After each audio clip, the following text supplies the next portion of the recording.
In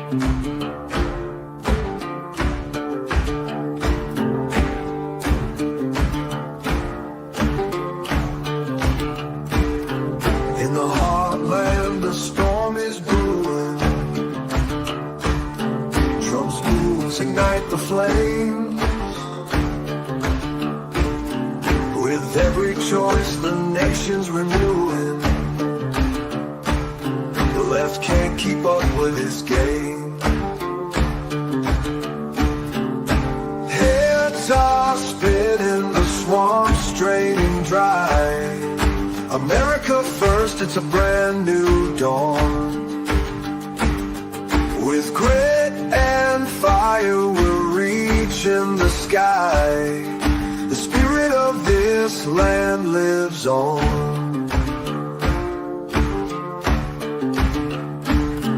Each cabinet pick a blow to their scheme. Patriots rise, their voices are clear. The dream of freedom, no longer a dream. It's a call to arms, no room for fear. Heads are spinning, the swamp's draining dry. America first, it's a brand new dawn. With grit and fire, we're reaching the sky.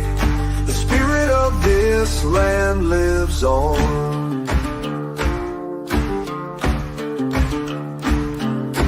Thunder rolls with the banjo's cry. Strings moan like a nation's fight. Through the clash and the clamor, we're standing high, reclaiming the star-spangled light.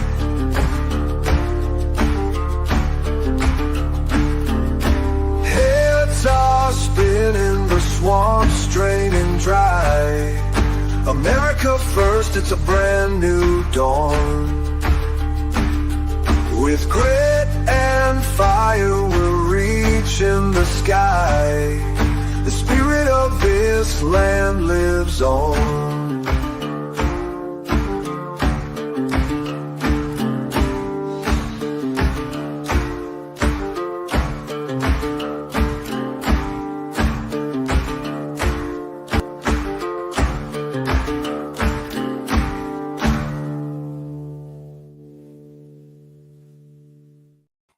Hey guys, how you doing?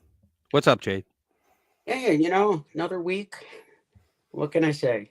I know all kinds of news out there, man. Oh my goodness, lots of stuff to make you smile. I know it's going to be unbelievable. Hope everybody is doing all right. Yeah, how's everybody doing? You guys still happy? I know I am. Yeah. The news just keeps pounding and pounding. It's awesome. It's absolutely awesome. And we're going to go over all of it tonight. You mean how can you take joy in lefty so much suffering of the libs in the suffering of these poor Democrats? I know. Yeah, poor Democrats. You hear what they're doing. I'm going to talk about it later. In Bucks County, Pennsylvania, where I lived for like 10 years, they went to the dark side and the Democrats took over the county. And the county commissioners just voted to defy the state Supreme Court's order that said, no, you cannot count illegal ballots. Now, we're not talking about illegal aliens. We're talking about illegal ballots. The law in Pennsylvania says if the ballot is not signed or if the ballot does not have a date put in or either or both, it's not a valid, and there's nothing that you can't cure it. There's nothing you can do. And there's thousands upon thousands of these that they magically just found, right? Probably in a duffel bag in the trunk of their lawyer's car, right? So they're saying that they're trying to steal the McCormick. McCormick has already been declared the winner, but Casey does not want. Did Casey concede? No, concede? He's fighting it. No, he's fighting it. He's fighting, and you know what? He's a do nothing, know nothing senator. He only got in there because of his father. His father was the governor. His father was the last pro-life governor of Pennsylvania that was a Democrat. Okay, and in fact, they treated him like crap at the Clinton convention when Clinton was running against Bob Dole. Well, he was not. He was either the keynote speaker or he was one of the big speakers, and they said, "Oh, you can't have that if you're not going to be pro-choice. Get the fuck out of here, Bob." And they booted his father out because he was pro-life. But so he's got his father's name recognition. But I mean, he will if they steal this seat, Jade, he will evermore be known as the bastard Democrat that stole a seat when Trump won by such a margin. And he knows he lost. He doesn't care. Yeah. All right. So we're gonna go over some of the stories. Even if he does steal the seat, we're still going to have 220 in the House. Well, yeah. I'm talking the Senate though. He's a senator. He oh, just okay. Yeah, I'm sorry. Senate seat. I'm And thinking, and Schumer's behind it. Schumer's paying for all the lefties to do the counting of the illegal votes. It's just unreal. All right, the first one. You guys heard that they took down InfoWars, right? The Onion actually purchased them, and they said that and it was all because of the shooting victims. They sued him for $1 gazillion, and they said they wanted to take his network away. Well, Alex had always said, we secured a place over at X, and we'll do our show from there, and nobody can stop us. We're always going to be doing a show. But he said, I'd like to keep the building, and all that. So they took everything, all of his intellectual property, everything. In fact, they tried to take his name. And they can do that legally if they have, a cause for it. But because it's been done before, they try to take his name so he can't say Alex Jones in anything and get paid for it. But he's back already. But the story was that they bought it, and then they shut it down because I have 4 channels on my TV for InfoWars, right? And they were all down. I'm like, damn, it's true. So what's going on is the guys that own it, Onion, they now gave like a year of a year of free advertising to the organization that collected the money for all the people that Alex Jones never mentioned one of their names. Do you know that? I was sitting there watching it the day that they read the verdict, and they read how much money everybody was getting. And he's sitting there and he goes, "Oh yeah, another 20 million. Why not make it 30 million?" And he's sitting there and he's like laughing and he's joking with it. It's crushing him though. But then he finally looks right into the camera like halfway through, and he goes, "Folks, I never mentioned one of these people's names. Not one child's name, not one adult's name. I've never mentioned any of them." And he goes, "And they're all getting money." So the whole thing was a fix. Now I don't know enough about the case if he's getting any advice to do an appeal or something. I don't know what's going on there, but he's back temporarily, and we'll get into why. So InfoWars is back, perhaps very temporarily. The judge did not like the illegal process that was followed. Alex Jones said the sale was illegal and is now under investigation. It was a secret auction, and proper notes were not filed. Here, let's. Lawyer was there and said, "You're trying to take his social media like you've been trying. We're here. We're going to be at these hearings. It's not happening." And again, the law is 100% clear. They can't take somebody's private social media handle.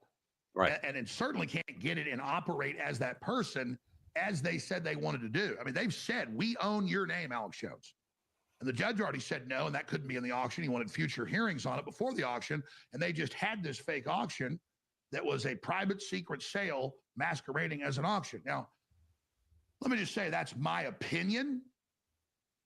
And it was my opinion last night that I would be given InfoWars back and that we would be put back on the air, because I could see what the judge said. I could read the news articles that had quotes of him. I could talk to my lawyers that were there. And he said this wasn't an auction. And we got to have a hearing on this. So if that wasn't an auction, they didn't get InfoWars. Now, I'm not a lawyer. That's my opinion. Well, now that's admitted. So does that mean down the road something might happen? Does that mean the judge might just be sick of it and say, shut it down? That could even happen. Does it mean they're going to have another auction? Does it mean they're going to say, well, the real highest bidder got it? That's probably what everybody thinks should happen in the law. I don't know. That's my opinion of what might happen.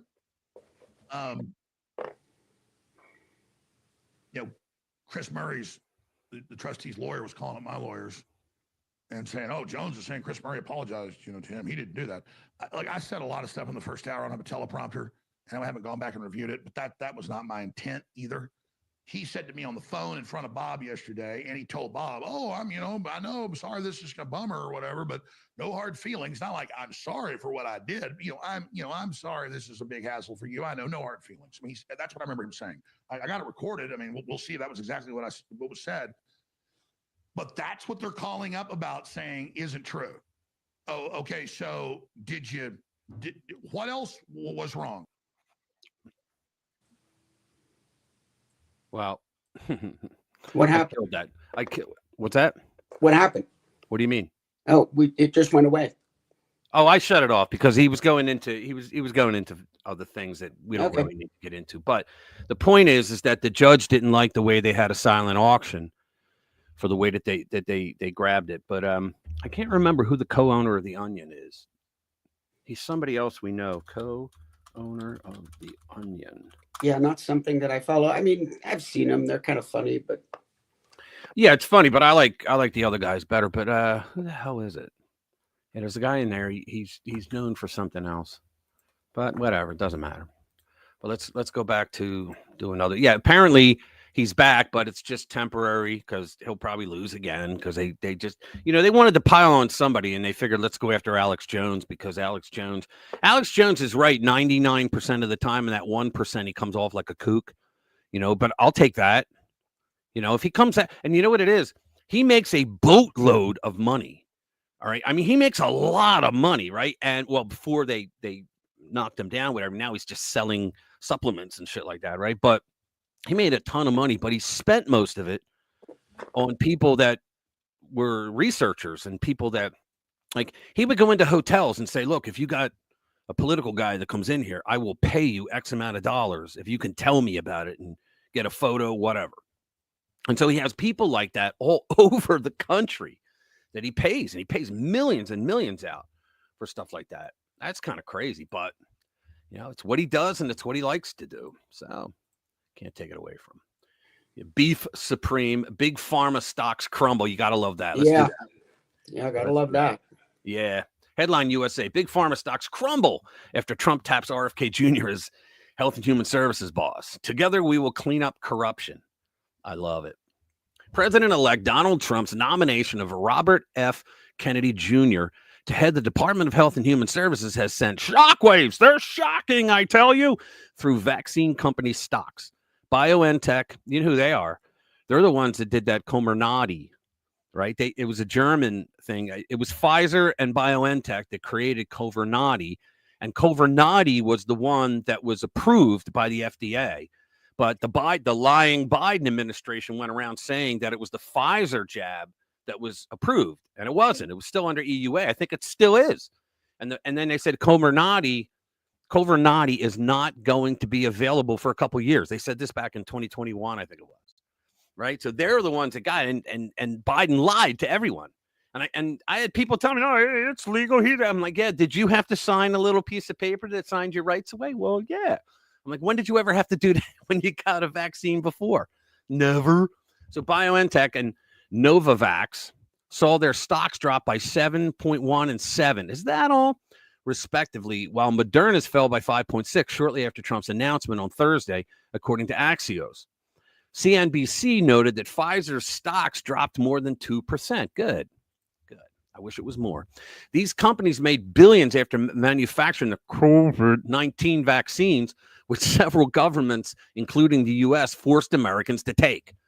Yeah, they did that to my son. So the rest is all. Here we go. Trump's appointment of RFK Jr. to HHS seems part of the former independent presidential candidate's efforts to make America healthy again, echoing Trump's signature, "Make America Great Again." Mr. Kennedy will restore these agencies to the traditions of the gold standard scientific research and beacons of transparency to end the chronic disease epidemic. Yeah. And to make America great and healthy again, Trump wrote on Truth Social.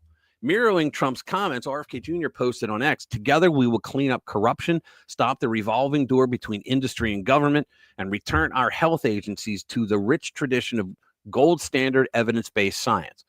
So it looks like they're shaking a lot of cages here in the pharmaceutical world because, I mean, you think about it, I think they used it as a weapon.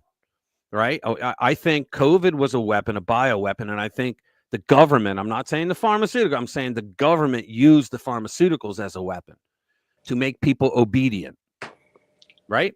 That's what I Well, I think it's pretty clear that the virus was being developed and weaponized. Oh, yeah. I think it's at least somewhat clear that it got out before they had finished doing what they wanted with it. I think it was premature. And I think the other thing we're pretty sure of is that we don't have any clue what the vaccines really are all about. I mean, Well, we my might soon. my understanding is that the Pfizer vaccine, it got released to the public after testing on like 8 mice. Right. And I know, And God, follow the money. You know, when's the last time that you needed um, emergency funding in the terms of billions to these companies and an emergency what do they call it? An emergency order that they could release it without the usual. emergency use authorization, EUA? Yeah, that's all right. My brain is going. So yeah, so where you needed, I bet Pfizer has something for that. yeah, you needed. Thank you.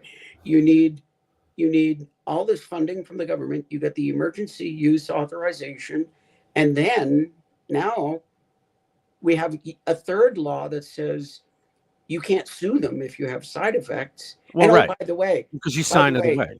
And by the way, we're also in a position to mandate it so you can't go to most jobs or most places without having it. Right. You know, that's why I say that the Biden-Harris administration were a bunch of fucking fascists. That and the censorship that they forced private corporations to censor people because they couldn't. That's the definition of fascism. I've asked you this before.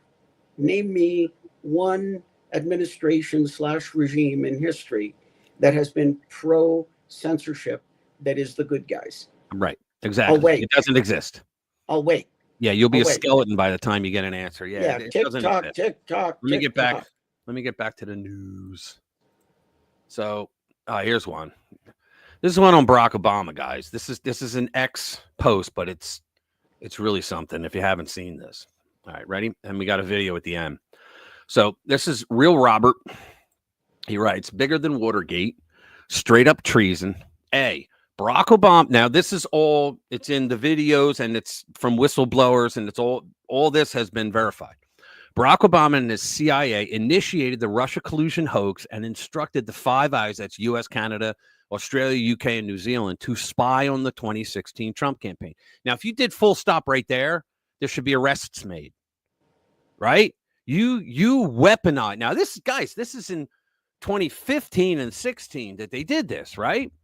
So, I mean, they weaponized intelligence and some law enforcement because the intelligence guys don't have law enforcement capabilities that they needed to get their spying done. So they weaponized the DOJ to interfere in a presidential election. And they got the balls to call Trump an insurrectionist. Are you kidding me? Obama's chief of staff, John Brennan, who I hope dies a very painful, slow death, identified 26 Trump's associates to bump or make contact with or manipulate. Now, if you remember, George Papadopoulos was in a bar over in England, okay? And some goons came over and started talking. And a woman came over, started talking, like, hey, aren't you the guy, you know?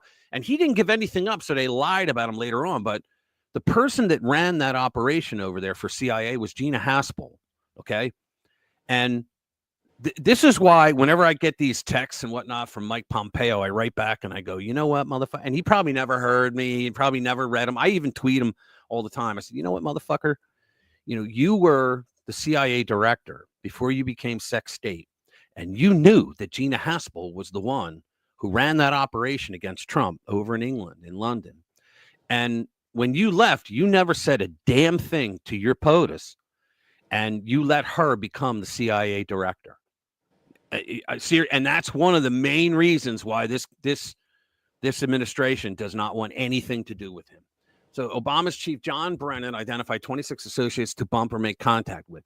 B, the House Judiciary Committee confirms a whistleblower report that the FBI targeted Donald Trump soon after he announced his presidential campaign in June 2015, an off-the-books operation ordered by Obama's Deputy Chief of Staff, FBI Director James B. Comey.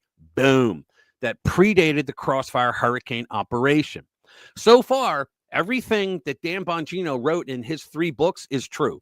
Two female FBI undercover agents infiltrated Trump's 2016 campaign and were directed to act as honeypots, like the fang for Swalwell, for Swallowswell, while traveling with Trump and his campaign. See, reports also confirms Barack Obama had planted approximately 2,500 personnel to overthrow the United States government ahead of Donald Trump's 2017 presidential transition team, as so with Trump's 2024 transition team.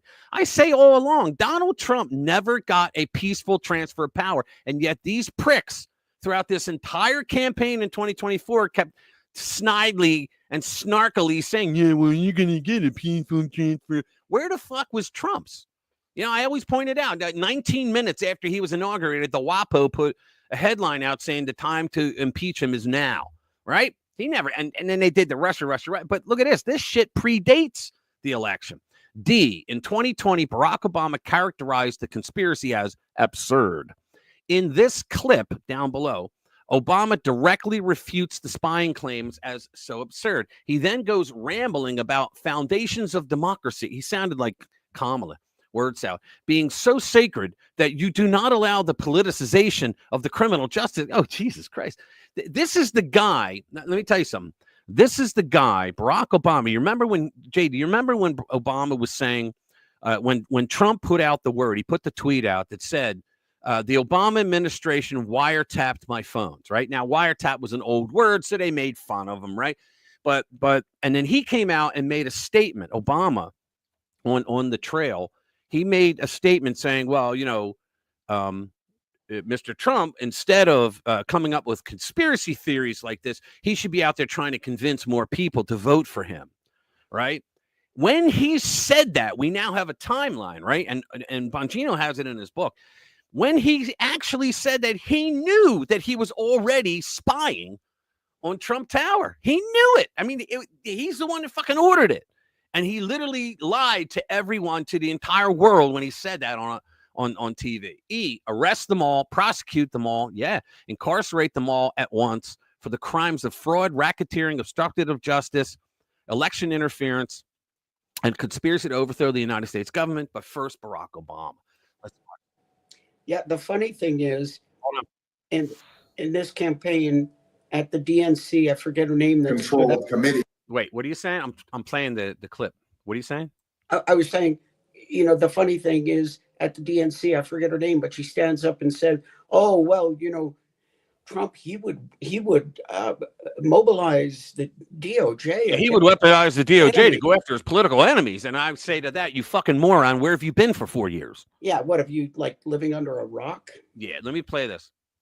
The allegations are so absurd that even Republican-controlled committees, they always do this. Well, I got 21 Republicans over here, all rhinos that hate Trump, but they don't mention that. But I have 51 former intelligence officers who, and if they were truthful, who just signed the document because they hate Trump. Looking into it, have dismissed them. And, Attorney General Barr has dismissed them, but no, he didn't. This is an example, I think, of a larger problem.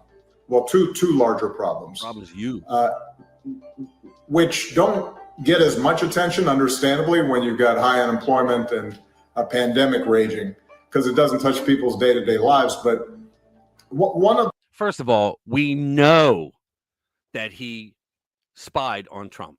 We know that this prick spied on Trump. We know it. It's already been proven. The central foundation stones of a democracy is the idea that you do not allow the politicization of the criminal justice. I'm done with him. I'm done with that shit. Here's the thing: what a lot of people still don't know. Okay, do you know how? All right, Mike Flynn, right? So they brought him in for questioning. He was going to be the DNI, and when he was doing the same thing under Obama, he was the same thing as the CIA director, but for the military. Okay, and so he had the same databases, same everything, NSA data, all that crap, right? So now he's going to be the DNI for Trump, and the FBI calls him in. So he figures it's just one of those, they got to talk to me and all that. That's fine. I understand. So he didn't bring his lawyer, anything like that. So they asked him a shitload of questions. They did the whole entrapment thing, right? Well, they asked him, they ask you, what they do is they bring you in and they ask you 30 questions, right? And you give your answers. Then they take a break. Then they come back and they ask you the same 30 questions in a different order. Then you go to lunch and you come back an hour and 45 minutes later and they ask you again the same exact questions, but now they're worded differently, but they're the same question. And then by the late afternoon, they go, you know what? We asked you this at 7 o'clock this morning. You gave us these answers. And then at 12 o'clock, you gave us these. But then at 3 o'clock, you gave us these. These are different. We think you lied to us. And it is perjury. And it's 5 years in prison and a $250,000 fine. So what can we do for you to get you out of this? Well, you can give us everything you know about Trump. That's what they did to him, right? But here's the thing. They said to him, they asked him what he talked about with the ambassador, Russian ambassador. What happened was Barack Obama, in order to cover up, to push the story that it was Russians who helped Trump get elected, he actually went to a length that, it wasn't going to happen, but he could have started a war by kicking out all the Russian diplomats out of the United States. He sent them all home. Okay. So Sergei, I forget his last name. He was the Russian ambassador. He wasn't going to call the outgoing because he knew that Obama did this and why he did it. Okay. To blame Russia for Trump winning. So what does he do? He calls the incoming DNI. Now, Obama waited to do this, to kick them out, because Obama knew that they would call Flynn. He knew it, okay?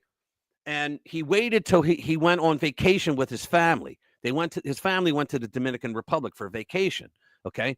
So the guy, the Russian ambassador, calls Mike Flynn and says, yo, what's going on? And he's trying, and like they had multiple phone calls because the fake news was, he called multiple times. No, what happened was he didn't have a sat phone because he wasn't on duty yet. He wasn't sworn in yet. He was with his family in the Dominican Republic, and his phone kept dying out because, he didn't have great coverage over there. So he had to keep calling back. So he basically told Sergey, look, don't worry about it. We will straighten it out when we get in. This is all politics. Just let it go. So here's the point I'm trying to make.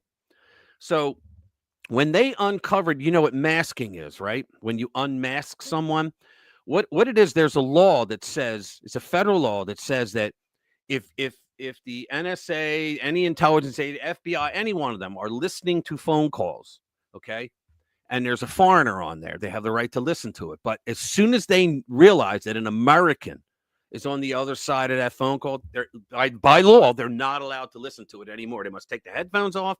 And then if they really need to hear that conversation, they go and they apply to unmask the American. And it's a person that's designated. There were like 5 offices in the government until Obama was about to leave office, and he ordained 25 more just to fuck with Trump, right? So what they do is they weigh it out, they vote on it, whatever they do, and they go, okay, go ahead and you can now listen to it. Or so they take the tape back and they listen. Okay.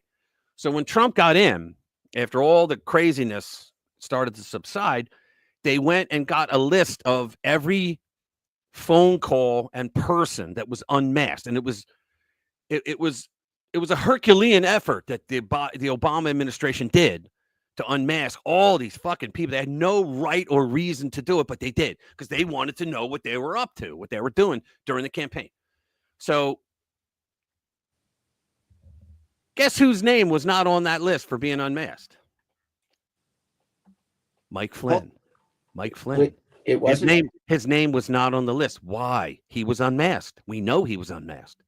But why was his name not on that list? And this is the damning part for Obama. for Barack Hussein Benito Milhouse Obama, because there is a law that says that the president of the United States is allowed to unmask, and his name does not go on the list. He gets total privacy. So the only way they knew about that phone call was by unmasking him, and Flynn's name was not on the list, the government list of all the unmasking that went on in that time period. And so it was Obama. Obama's the one that unmasked him because he wanted to throw him down to make trouble for the Trump administration coming in, and for reasons that he had personal, because he had a personal grudge against Flynn, because Flynn he was not silent about his disdain for the Iran deal. And he kept saying, look, if you read the appendix, he's the reason why I read the appendix of the Iran deal. If you read in the appendix, it says 15 years out that Iran gets to have a nuclear bomb.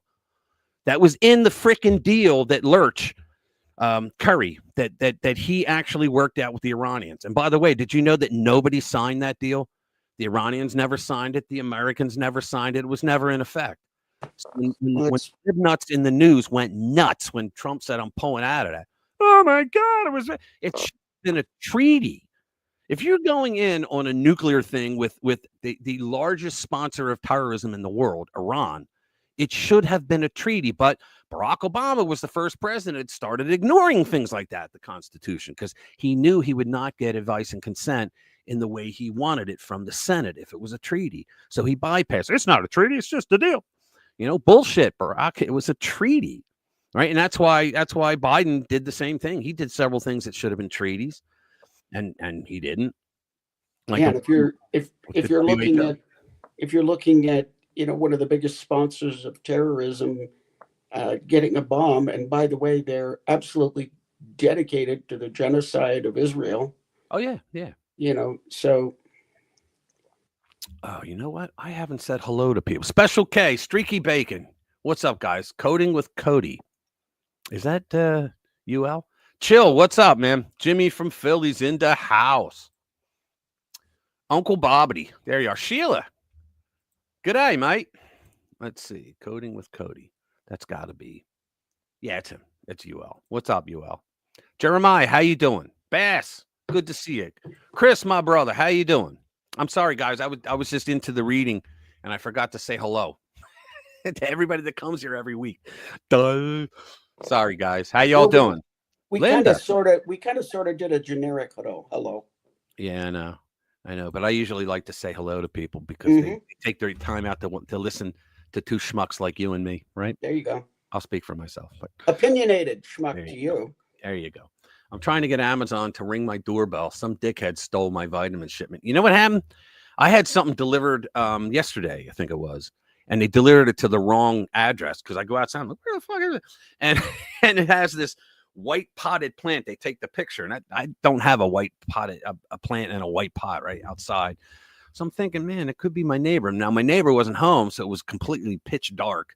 So I just walk out, and there it was. And I'm like, so you can say on your Amazon Echo, you can thank your driver, and you could put words. And so I said, thank my driver. Tell him they put it to the wrong place, dickhead.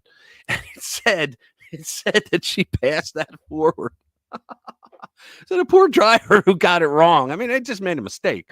No, you got to be careful about. You got to be careful about that. That happens around here because we have a number of streets with similar names and similar addresses, and I've got neighbors that we not infrequently, exchange packages, and you got to be careful though, because our next door neighbor, if I knew that they probably had one of my packages, but if you go up there, and take it off the porch, next thing you know, somebody's calling the cops thinking you're a porch pirate.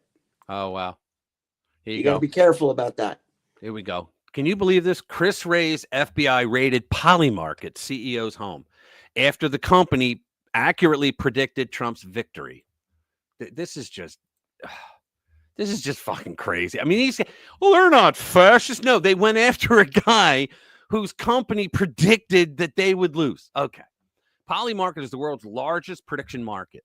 The online market enables users to place bets on the outcome of global events, including sporting events and elections. In May 2024, Polymarket predicted a 56% chance that President Trump would defeat Joe Biden for the presidency.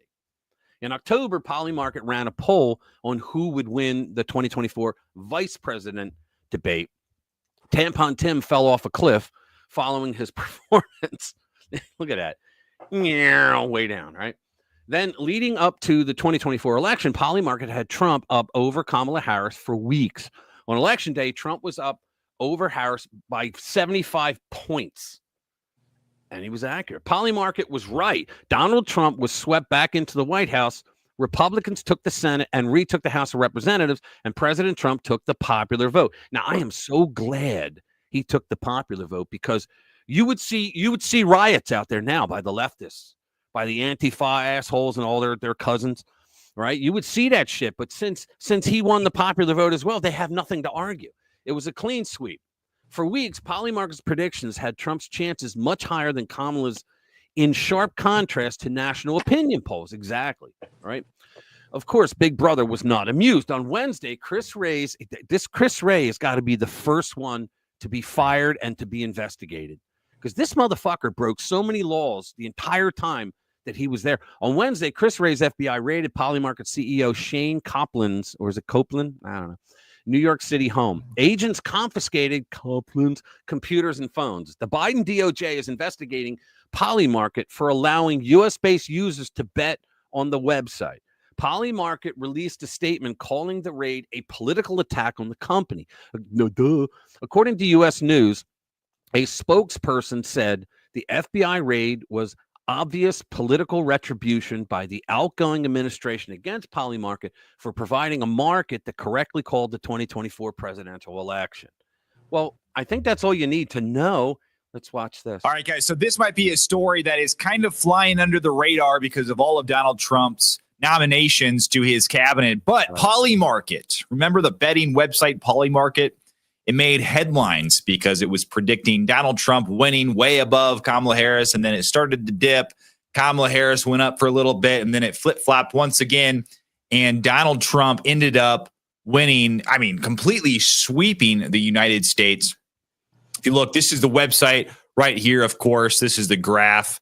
If you look throughout time, we have Kamala Harris crossing over Donald Trump right here and right here until about right here when Donald Trump ended up taking a resounding lead. Yep. But now, the founder of Polymarket, or the CEO of Polymarket, has had his phone and electronics seized by the FBI after his betting platform predicts Trump's win. So I wonder if this has anything to do with the fact that his platform just predicted the election too well.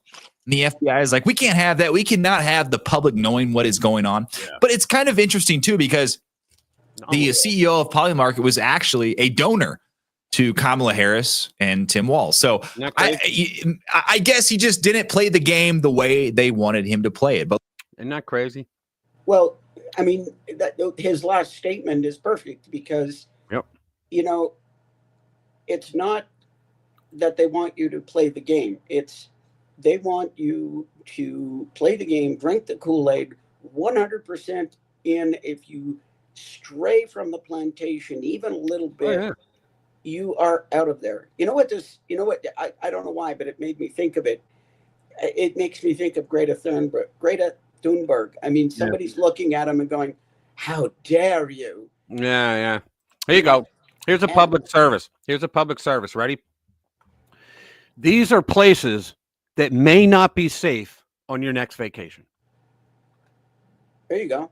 And did you know that 18 out of the 19 states that Kamala won have no voter ID? Yeah, I did a video on it. You're supposed to watch all my videos. That's where I got it from. All right. That's where I got it from. What was I going to say? Greater Thunberg. Polymarket, it's a betting website. They just take numbers in and they say, what bets they've got on who. It's like going to the racetrack. Greta Thunberg, man. Yeah. They took a girl on the spectrum who had no idea what she was talking about but could parrot shit really well. And they put her in front of the world. And then they destroyed the kid. They just destroyed her. Now they're doing memes. They put her head on top of like a smoking hot body, right? Oh dear. And there's guys writing in the forums or in the groups. They're like, "Is it wrong that I want to take this picture and go into the bathroom right now?" And I'm like, "Oh, dude, yes, it's very, very wrong. It's very wrong. Don't say Very that. I wrong don't for want to even hear it. pointing that out." I don't want to Hey, hear what's it. up, Jim? His stumbling few words speaks volume. Yeah, exactly. But yeah, no, that's something else. That's something else. Is that not crazy? But oh man. So let me go to the next one. Let's see, what do we got here? Yeah, but what? I mean, this whole thing. I mean, it's joyful, Rich.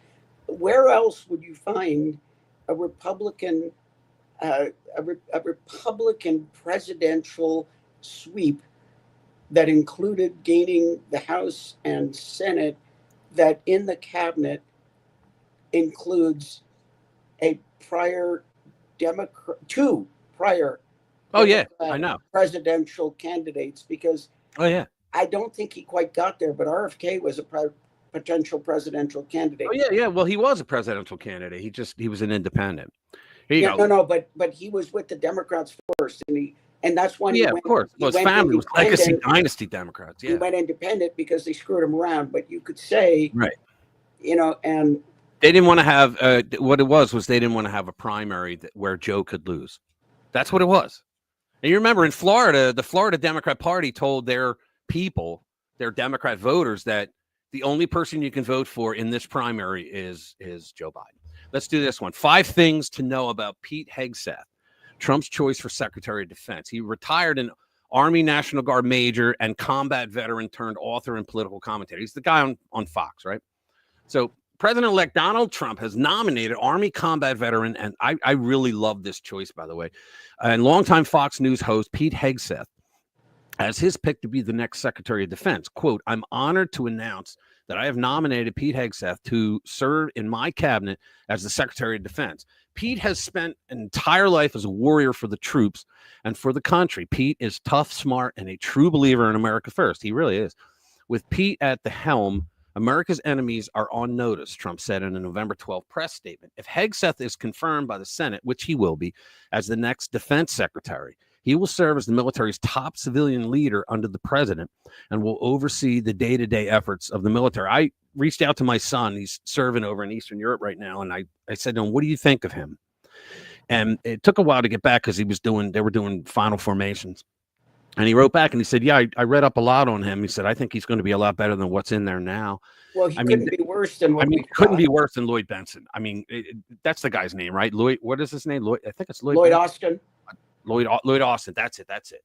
Yeah, he couldn't. can't be worse than that guy. That guy was a woke a-hole that wanted to destroy our military. I listened to Hegseth talk, and he starts off by saying, we have a perfect record in war games against the Chinese over the last 10 years. We lose every time. He says, we have to get it together. And he says, the first thing he says he's going to do, he says, we need to be war fighters. Yeah. He says, the first thing he's going to do is any general or admiral who had anything to do with instituting DEI, they're out of there. Oh, yeah. Well, of course, they're going to get rid of them all. He says he's going to take DEI and CRT out of all of the academies. Well, he already told them, if you were involved with the woke, if you're a general, a colonel, lieutenant colonel, or captain, and you were involved with bringing DEI in, you should quit now or we're going to fire you. Because I'm coming after you. Yeah, he should fire them. Absolutely. Yeah, I don't know now, here's the thing, guys. What my son told me, I asked him, I said, so do you have to he's in an infantry combat unit. And I said, how do you feel having to put up with that? And he literally said to me, Dad, even they weren't dumb enough to put the transgenders in the combat infantry units. He said they're everywhere else, but we don't have to deal with it. And I was like, well, at least they were smart enough to know that, not to do that. So they did not hit our infantry units, which is a good thing. I have a pretty strong opinion on that. I think that if women want to go into combat arms like infantry, whatever, right, that's fine, but they should have to pass the same standards as the men. if the men have to run their 1.5 miles in so many minutes, if they have to, hump a 65-pound rock 5 miles in so many minutes, well, women should have to meet that too. Oh yeah. So if you find a woman who is, because a lot of guys can't do it. They say, well, women can, Yeah. a lot of guys can't do it. But if you Right. found a woman who would want to do that and was able to pass, I'd be for it. But then we have to deal with some other things that I wish we were socially advanced enough that there wouldn't be, like, how do I put it? Not sexual tension, but, like gender tension. We need to The be. thing is, when you talk about esprit de corps in the Marine Corps, okay, and it Yeah. means like we got to be macho assholes if we're going to kill people. Because look, the military is for two things, right? To break things and to kill people. It's not a social club, right? And when Yeah, you they're start treating it, warfighters. when you start treating it like a social club, you come off fucking up getting out of Afghanistan. Yeah. That's what happens when you treat it like a social club, because everything then falls down. Morale's bad. People don't want to do their job. I mean, no. And I think Hegseth and I think the whole Trump administration is going to turn all this crap around, but they only have 4 years. Right? Think of Well, all the damage that they have done. all to they our can country. count on is 2 years. We hope we have 4 years. But that's part of what I was saying, because if a woman is in a unit like that, well, you better be able to hold up your end of the stick, and you better be tough enough to be a macho asshole and take whatever crap is going around, because that's how the boys play the Yeah. game. Now, most women don't want to do that. Most women aren't capable for that. And I accept that too. If you find an unusual woman who is up to it, well, she better be mentally up to it too, because she may have to do things in an operational situation that is not what you'd call ladylike. All right. Exactly. Hold on. It's going to be surrounded by more meat than a bowl. Oh boy. There you go. All right.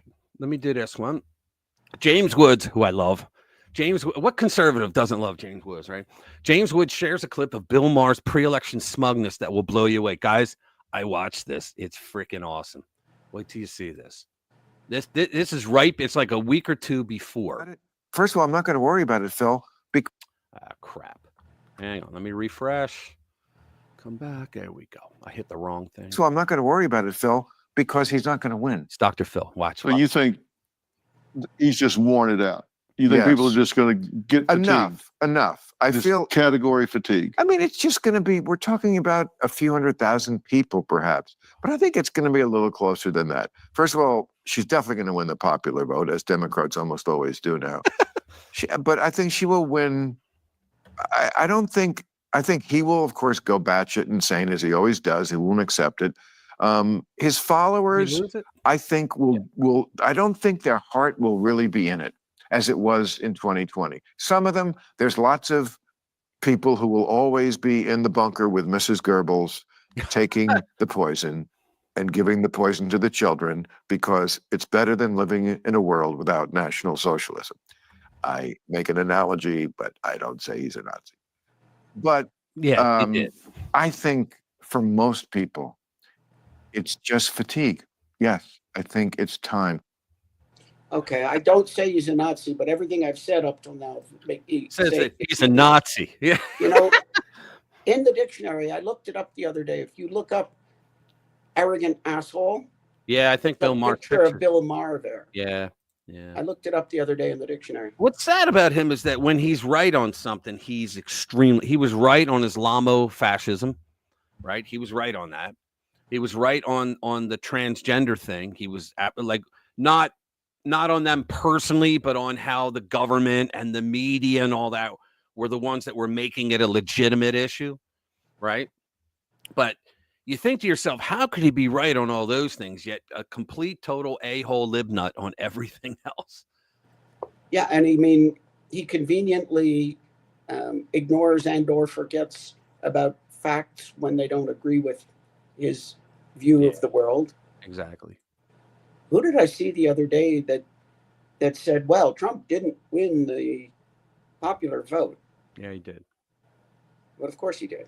Well, right now, I was, for guys that weren't here earlier, in Bucks County, Pennsylvania, where I lived for like 10 years, the Democrats took over. They went to the dark side, and they're trying to steal Dave McCormick's win. Dave McCormick ran for Senate against Bob Casey Jr., who only got his Senate seat through name recognition of his father, and they're trying to steal it.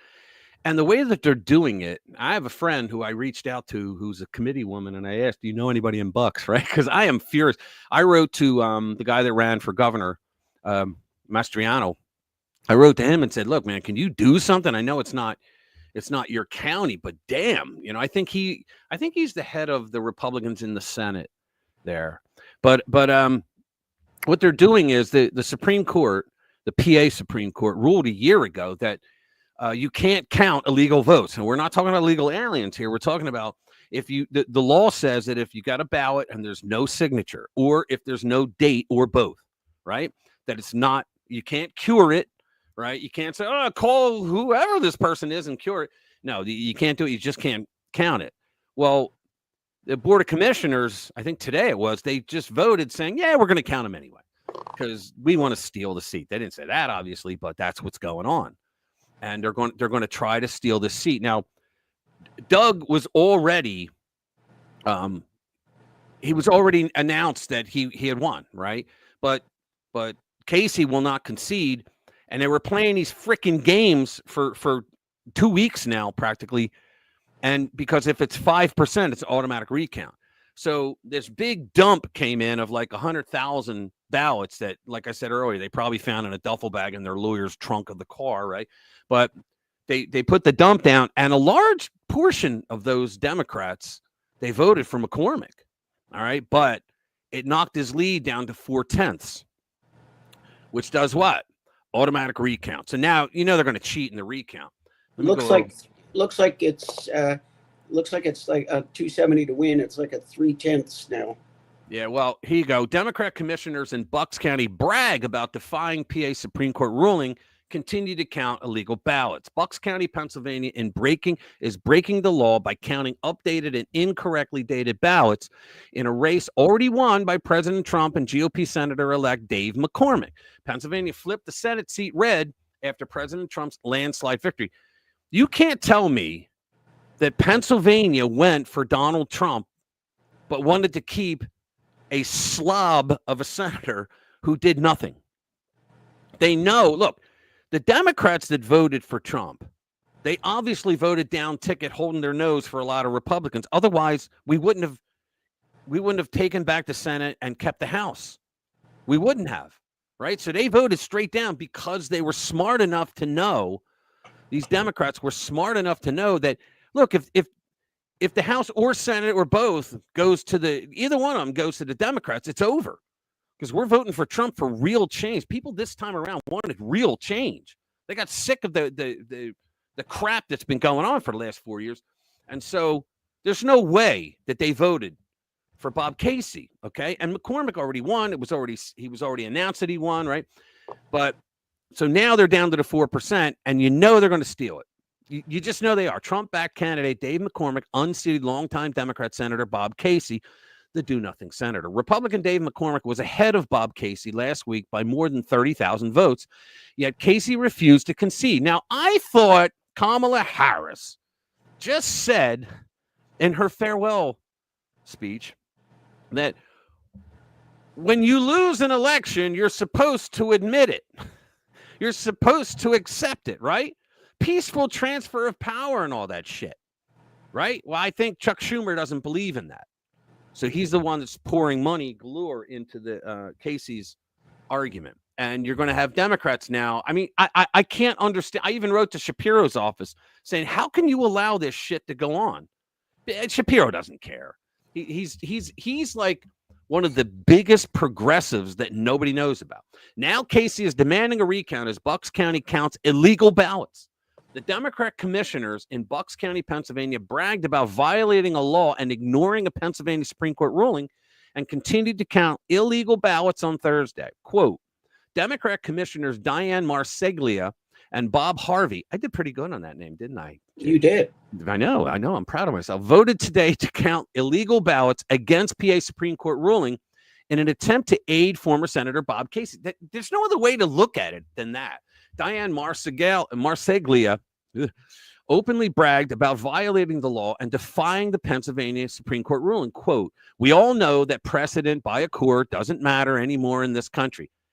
Holy crap. That's the first time I'm reading it. I didn't know she said that. That is so bad.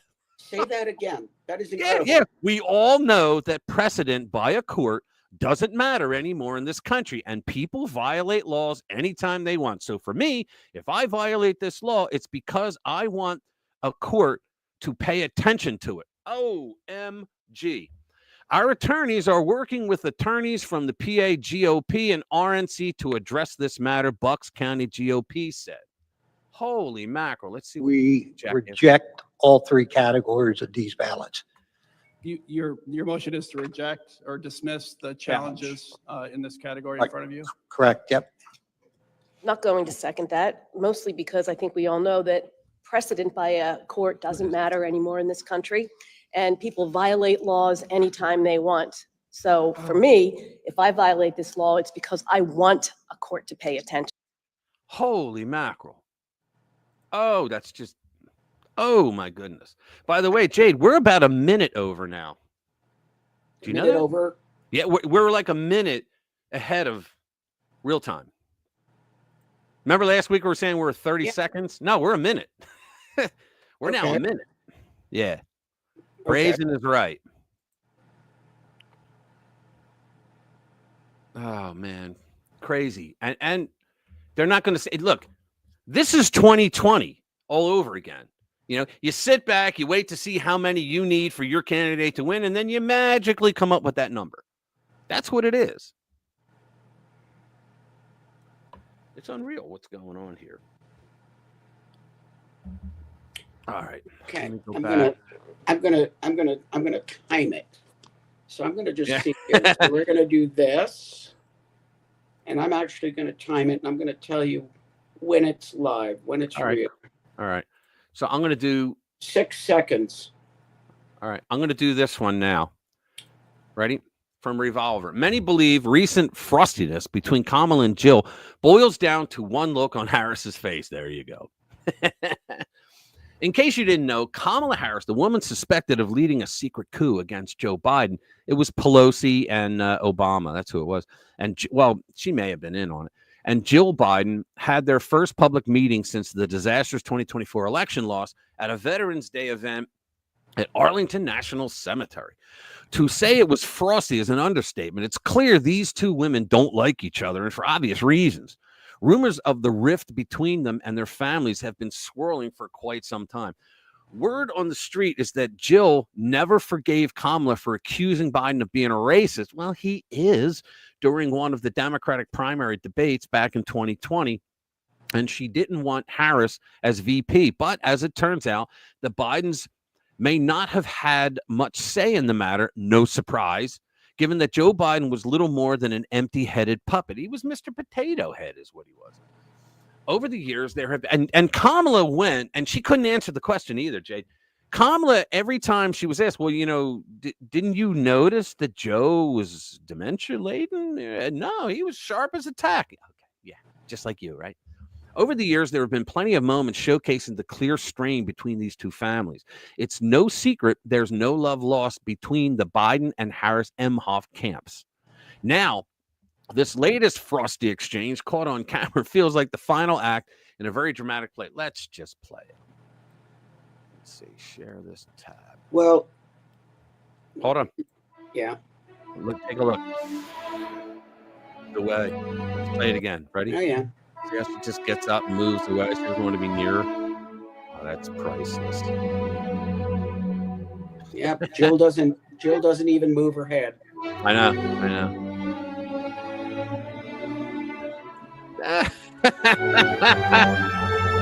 I love the music they chose for that. Jill is over there bemoaning the fact that the help has become What's up, Colonel Rangus?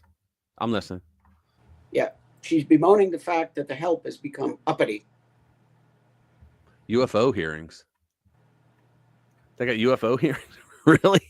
Oh dear. The only time they have UFO hearings is when they want to release some information Yeah. that everybody's going to bubble about to hide something else. Yep, that's exactly correct. It's the only time they have that. And, and it's really cool because they come out and say, oh, well, now we've got this real proof. And it's just a little tweak different than what we've seen before. And invariably, it's just like, oh, look over here. Look over here. It's shiny. Yeah. Shiny. It's like, well, why didn't you tell us before? Well, we tried to, but the old saying, what's the old saying? The bumblebee doesn't spend any time trying to explain to the fly why flowers taste so much better than shit. So that's a good one. I don't think I've ever heard that. What's the next one? I had a friend from South Carolina told me that the other day. I laughed. I thought it was pretty good. All right, next story. Oh, we got some good ones. I should hit one of them. Bucks County, we did that. Fucked them to the moon and back. Yeah, all right. New York Times. The left scrambling resistance funds. Yeah, here we go. Imagine. So she spent so much money. That's why she did lousy in the primary back in 2019. And that's why, like, a lot of people think that her staff left her only because she was a real see you next Tuesday, right? She was a real bitch. But no, it was because they didn't want to be indicted with her. They thought she was going to get in trouble legally because she spent all the campaign money on herself. And she would get away with it saying, well, I needed this $30,000 necklace. Isn't it beautiful? Because I have to look good as a candidate. Right, bigot? That's the kind of shit she would do. And so she ran out of money. Couldn't run ads, couldn't do anything. She ran out of money. So here we go. Liberal groups are gearing up for a renewed resistance against President Donald Trump's second term. I saw where, what's his name? Bill Kristol, that a-hole, used to have that magazine. I can't remember, the Weekly Standard or something. And he tweeted right after the election. He said, yeah, we have to come up with a better, more organized resistance. And people are like, you're the most relevant a-hole around. We didn't even know you were still alive. Against his second term, rallying to re-energize left-wing donors. That's all it's about, is the money. That's what that Lincoln Project was about, the money. Even as patrons are currently dejected after having blown over $1 billion on the failed Harris-Walz campaign, according to the New York Times. Progressive organizations are preparing for a full-scale resistance against Donald Trump's second term. Good luck with that. Calling on donors to help fund lawsuits, protests, campaigns, and mass mobilizations aimed at blocking his administration's policies, the Times notes. You know what? Trump doesn't have to worry about being impeached and all that. He doesn't have to worry about trials in the Senate. He doesn't have to worry about what they think of him, because think about it. He's the one that created more extinction bursts among the libnuts than anything, because he never did what they expected him to do, to act like to kowtow to them calling him a racist and all the other bullshit they did. They hate his ass. So what's going to stop him from doing what he wants to do now? So as the resistance is back, but the donors willing to finance it? See, that's the thing.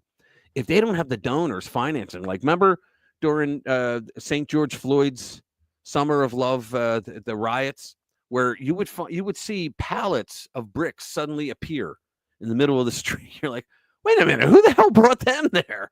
Right? Yeah, that happened here in Denver. Yeah, it happened here too. And the thing about Denver is we have a POS governor, Democrat governor, and another POS Democrat mayor, but it's almost like it's the best of the worst, because they weren't going to stand it. And all of a sudden, this pallet of bricks gets delivered to a street corner, and people are looking at it, and somebody goes, aha.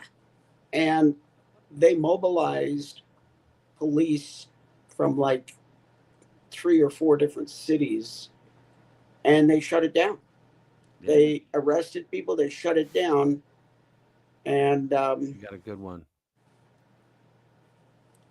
So, they are, they're pretty horrible, but they're not nearly as horrible as the rest of them. What I want to know, has anybody heard what Kash Patel is going to, is he CIA? Who's going to run CIA? Probably Kash, but I haven't heard it yet. I've heard his name in terms of being included. Yeah, but, I don't know. I don't know who's going you know, to do it. the whole thing has a different feeling to me, Rich, because, you know, Trump is so much more confident. Oh, yeah. Look at he's had 4 years to figure out exactly who he can trust. Oh, yeah. Look who he's putting in there. That's you know, why loyalists, too. Yeah, and you may say Marco Rubio, and you may kind of go, I don't know about Marco, but the fact is, two things. What did he get put in? He got put in as Secretary of State, I think, wasn't it? Yeah, Secretary of State.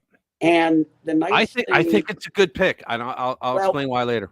Yeah, well, here's one thing. Thank you, Jeremiah. Here's one thing that makes him a good pick, How you doing, because he doing good, man. He has always had a hard line on China, and I think he's going to keep them on their toes. And the other half of it is he's already butted heads with Trump, and he lost. Oh, yeah, Little Marco. He called him Little Marco. Trump has him on a leash now. Oh, yeah. I think he's going to be okay. I think he's going to be fine. And all these picks are people that you would never think he would like. Think about it. Tulsi Gabbard, Democrat, voted for every progressive thing that came down the line under Pelosi, right? She then shifts. That's why I was like, I don't trust her.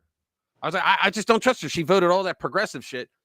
But then she said that Pelosi ran things like Schumer did on his side of the aisle, like a dictator. And you would have like your committees taken away from you. That's why everybody followed what they said. But that's why she left the party. She said, because I couldn't take it anymore. So think about this. But I don't know how much intelligence experience that she's had. I know military experience. Maybe she did some stuff in military intelligence. I don't know. But I was thinking her more for like Secretary of Defense. I like this guy. Dude, Hegseth. You're wrong. Hegseth is a fantastic choice. I think he'll be fine. He's a fantastic choice because he eats, sleeps, and breathes military intelligence. He had a military career himself. He's a combat veteran, and he really gives a shit. And he, if you just listen to him, he said this week that when they asked him, like, how are you going to do this? What are you going to do? And he said, well, if you're a general, you're a colonel, lieutenant colonel, or captain, and you were involved in DEI, you better quit now because we're coming for you. You're going to be fired. And see what Trump is doing. Like, I said this to you, Jade, earlier before we went on, but I don't remember now if I said this live. But what Trump is doing is trying to keep them, the left, from getting their sea legs. Yeah. Okay. So what he's doing is he's putting things out there like, you go, Tulsi Gabbard, DNI. Oh, no. And then like 2 days later, Matt Gaetz. Oh, no. So before they can get their shit together and write the articles up to trash them, another big one comes out. And he's doing this intentionally just to throw them off because he'll have 100 days to set the tone. All right. Because after that, that's how they set the standard now, 100 days. But what he's doing is he's got loyalists in there and they're arguing, you got to be loyal to one man. Well, let me tell you something, motherfuckers. Everybody in the executive branch works for one man. You work for the president. Everybody that's there now works for Joe Biden or Barack Obama, whoever's running the things in the Oval Office at this point. But that's the truth. Okay, so he's putting people in that are loyal to him, that are smart enough to do it. He has stated about building third temple. I don't give a shit about stuff like that. I really don't care. The point is that I think he's qualified and I think he's going to do a great job. He can't be worse than Lloyd Austin. We were talking about that earlier. There's no way he could be worse than Lloyd Austin. Yeah, and Jeremiah was saying he thinks we're going to war. I don't think so. No, I don't think we're going to war. No. Hegseth is big into peace by a good offensive capability. You know, the old speak softly and carry a big stick. But Trump's not. Look, the way it's supposed to work that we all forgot is that Congress declares war, Yeah. and then they tell the president to carry it out. Okay, that's how it's supposed to work, right? But there's no way Trump's going to get into a war unless we really need to get into a war. Trump was known in 2016 as the guy that wanted to end all the wars. And he basically has the thought of, okay, you don't mess with us, we don't mess with you. Okay, you mess with us, we destroy you. Yeah, That's the way that you got to have it. The bottom line, Jeremiah, is I don't think Hegseth is a warmonger. He's a not. war fighter, and he's a very strong guy. And I think he wants to straighten it out. He's a guy that wants to fix what the mess that these a-holes that are in there now did to our military. He wants to fix it. And if he's an interim guy, and he's going to do that, like, remember Scaramucci, will you do that? Remember him? Scaramucci? He's the guy that came in like about 3 months into the administration, and he started firing people left and right. And everybody's like, what the hell is this? Right now, he hates Trump because he caught so much shit for doing that. What that was Trump he was a huge businessman, and businessmen bring people in to drop the hammer on dead weight people that didn't work out, right? And that's what he did, all right? But now Scaramucci is against him, all right? So Scaramucci, he's out there like trashing him left and right. And so what I'm saying is that if Hegseth is not going to work out, and I think he is, I really do. If he's not going to work out, then they'll get him out of there. And they'll put somebody else in, and then the press will say, oh, you can't keep it. Who gives a shit what they think anymore, as long as the job gets done. And I don't think Trump's going to stand for any of it. He's got an idea now how it needs to go. And Jeremiah, again, with Rubio, I think left alone to his own devices, he's kind of a rhino, but he's already got into it with Trump. And I think Trump pretty much has him in line. Yeah. Well, Trump will have them all in line, and I don't really care. You know, like think about this. Trump, like when I met all those guys, the surrogates, a couple weeks ago, and I'm not going to name drop again because you're a dork if you do that, but there were a bunch of guys there, and one of the guys said, look, he said, I was 4 doors down from the Oval Office, and he goes, he was like 28 years old. He goes, I'm 28 years old, and I get to walk into the president's office and give him advice. He goes, I did it all the time. He never once took my advice. He goes, but I was able to get in there and give him my advice. Because what Trump does is Trump, like a businessman, he listens to all the different people that give him the advice, but then he makes the decision. He doesn't let the person that's giving him the advice make the decision. He makes the decision. And he unlike Joe Biden, Barack Obama, Bush, all them, he doesn't pass off things to other people. Unless it really should be the other person. But he's just a genuine guy that way because he's done that his entire business career. You're wondering if Rubio thing was a setup? How so? To get him out of the Senate? I don't think so. They're going to put Laura Trump in, from what I hear, to replace Rubio. Really? Yeah. In Florida, the governor replaces House and Senate. Yeah, well, I think isn't that pretty much in every state? The governor does the nomination. No. Until the next election. Matter of fact, Ted Arrett, why couldn't the bitch hold her breath? Kennedy, he got when it was who was it that died up in Massachusetts? I think it was Elizabeth Warren's husband. I think he's the one that died, and so they had to replace it, and to screw someone else over when Romney was governor there, a Republican barely. They changed the law to say that no, the governor can't do it anymore. It has to be, you have to have a special election. Okay. And so then when this guy comes up, when this guy dies, right, Ted Kennedy, he goes and gets the legislature to change their state legislature to change it back so that only the governor can, because the governor was a Democrat at the time. So they can change it around. It just depends on what the law is per state. Okay. Because I thought every state did that. I could be wrong. I haven't investigated. Oh, well, most states do. Most states do have it that way, where the governor replaces, but you don't have to have it that way. But it's up to your state legislature to change that. You know, a governor, if the governor doesn't have the right to do it, he can't just come up and go, I'm the governor, I have the right to do it. No, you have to follow the law. Yeah. And So- DeSantis is going to nominate somebody good. Well, he's going to put him in. Or It's put going to him be in. Laura Trump, and he has the House race. Who's the other guy? Who's the other one he's pulling from the House down there? There's someone else. I can't Now remember. you got me. I haven't. I don't Yeah, have. if you guys know, put it up in the chat, please. I know my brain's not working that well either. Let me. Who's the next one? Yeah, you heard Alina Habba. They wanted her to be the press secretary. She's not interested. I say put Carrie Lake in there. I say put Alex Jones in there for the first 2 weeks.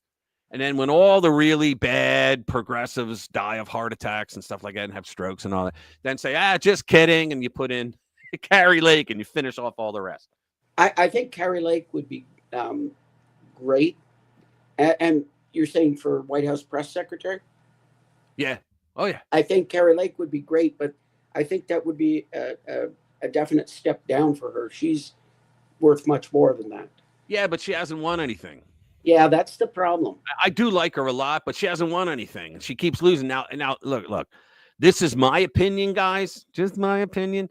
You can't tell me that Arizona, that Maricopa, right, the biggest cheat center in the world, they overwhelmed the vote with Trump. You can't tell me that they then also voted a pure communist over Carrie Lake. I just don't believe that. The guy literally, he really is a communist. And so now you got a communist from Arizona. So you can't tell me. Plus, I always point out Maricopa is the only county in the entire United States that they don't send the ballots to the vote counting center first. They send it to this other place that does they sort them and all that, and with no poll watchers, like no witnesses from the GOP watching it.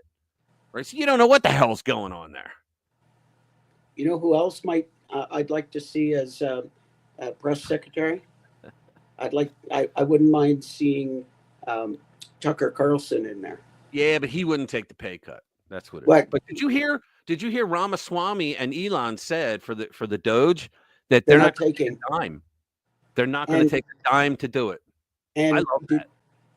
I'm sure you heard Elon said any elected official that was smart. goes against Trump, like any Republican who tries to block Trump's agenda, he is personally going to finance a recall and have them primaried. There you go. MSNBC's Maddow. Is Trump trying to destroy the U.S. government with cabinet picks? Richard Maddow. What a lunatic she is. He's trying to fix the government with these picks. Here's what I don't understand. What's that? Trump gets in, and they're all so excited about, he's going to put his own people in there. What do they expect? He's going to keep all the Democrat. Yeah. That's what they did expect. You know? You know what? I can't wait till he executes that executive order that he already wrote that changes the status of the deep state bureaucrats so that they could be fired en masse. Okay, here we go. Yeah, it would be nice to see. It would be, you know what he needs to do? Somebody needs to call all the media and have them all line up in the front of the White House to watch the parade of people walking out with their boxes. Oh yeah, you got to get people to film it. I might even go down there and film it. Here we go. Let me get and have them all walking out the front door of the White House. MSNBC host Rachel Madcow said Thursday on Deadline. Deadline's the one that tried to screw that kid, the Chiefs, the Chiefs fan that had the paint, the war paint on his face. I can't believe they're still in business. That President-elect Donald Trump is attempting to destroy the U.S. government with his picks to fill his administration's cabinet. So every president that's a Democrat gets to fill with whoever they want, but except Donald Trump, right? Is that what it is? I think that's what it is. Maddow said, I think the idea of the authoritarian promise, this bitch, Trump never did a single thing in his first 4 years in office that was authoritarian. I defy anyone to point out where he was a true authoritarian. I could point to many things that Joe Biden did that shows he was an authoritarian. I think the idea of the authoritarian promises that everything shrivels in government other than the will of the leader, right? So you don't necessarily put a Robert F. Kennedy Jr. in charge of you're hoping for great things from HHS. Why not? See, this is the mentality they come from. They believe everything in government right now is just fine. That you can force people to take an experimental medicine, sure, because the guys at the CDC said that it's great, that it'll stop the virus. Yeah. Matt Gaetz, he has explicitly proposed abolishing the Justice Department. Why not? Not specifically abolishing the FBI and ATF, but talking about abolishing the Justice Department. When you have a guy like Merrick Garland in there doing what he was doing for 4 years, targeting political enemies. Come on. She added, I mean, Tulsi Gabbard, as the director of national intelligence, the idea that Tulsi Gabbard, in a normal circumstance, could get a security clearance to be like a Walmart-style greeter. And I hope Tulsi Gabbard calls her in for questioning someday and says, you know what, and just holds the remote and goes, you remember when you said this? But she wouldn't do that. So you do that because you want the worst for the agencies, because you want the worst for the U.S. government, because you think that the U.S. government is worthless. Well, it is pretty worthless when they don't follow the mandate given to us by the founding fathers, which it hasn't done in 50, 60, 70, 100 years. So Trump, the guy that they say is a threat to democracy, is trying to bring back a constitutional republic, and they can't stand it. That's the part. Rich, haven't you heard the Constitution is it's old. It was old white slaveholders that owned it. It's outdated, and it has to be a living document that changes. Living, breathing document. People say that shit to me whenever I have a liberal that says, well, the Constitution is a living, breathing document. I say, you know what? That's great. I'm going to have a poker game this Saturday night, and I would love for you to be there. And I'm in charge of the rules, but they are living, breathing rules. Please bring shit tons of money. And it usually gets through to them. Usually, not always. But it's very hard to get through to a living. Listen to Mad Cow. I mean, I think to sort of sustain the military analysis, the Iraq war starts with a shock and awe bombing campaign. The war is a catastrophe. I mean, it doesn't connote competence. It doesn't signal that he will succeed in successfully demolishing American democracy. It does mean that we as a press still, every single... Rachel was the one saying...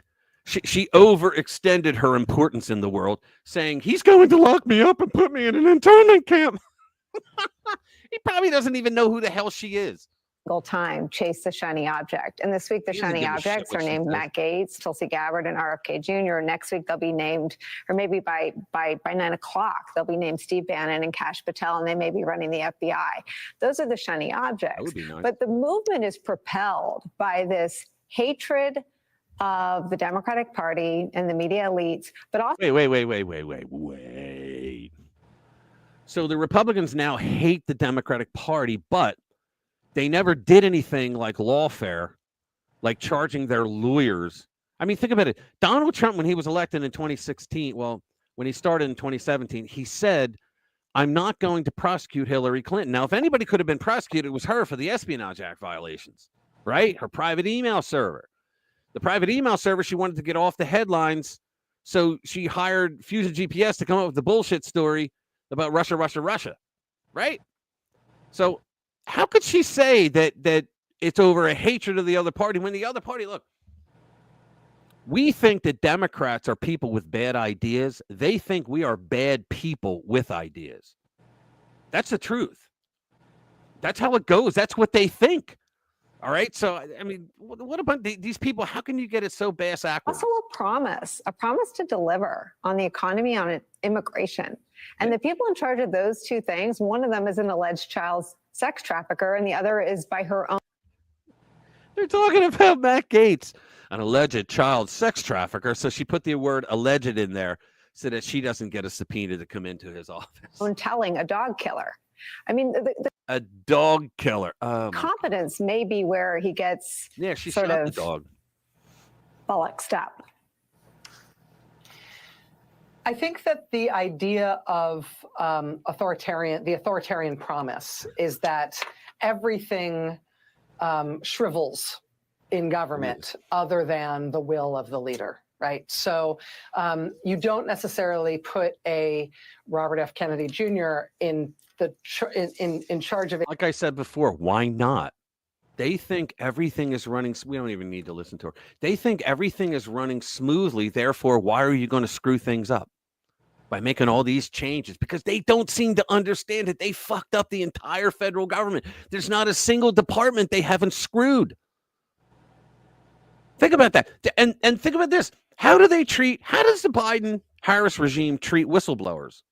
Remember during the Trump impeachments, whistleblowers, they shit rainbows and ice cream, right? So how do they treat whistleblowers?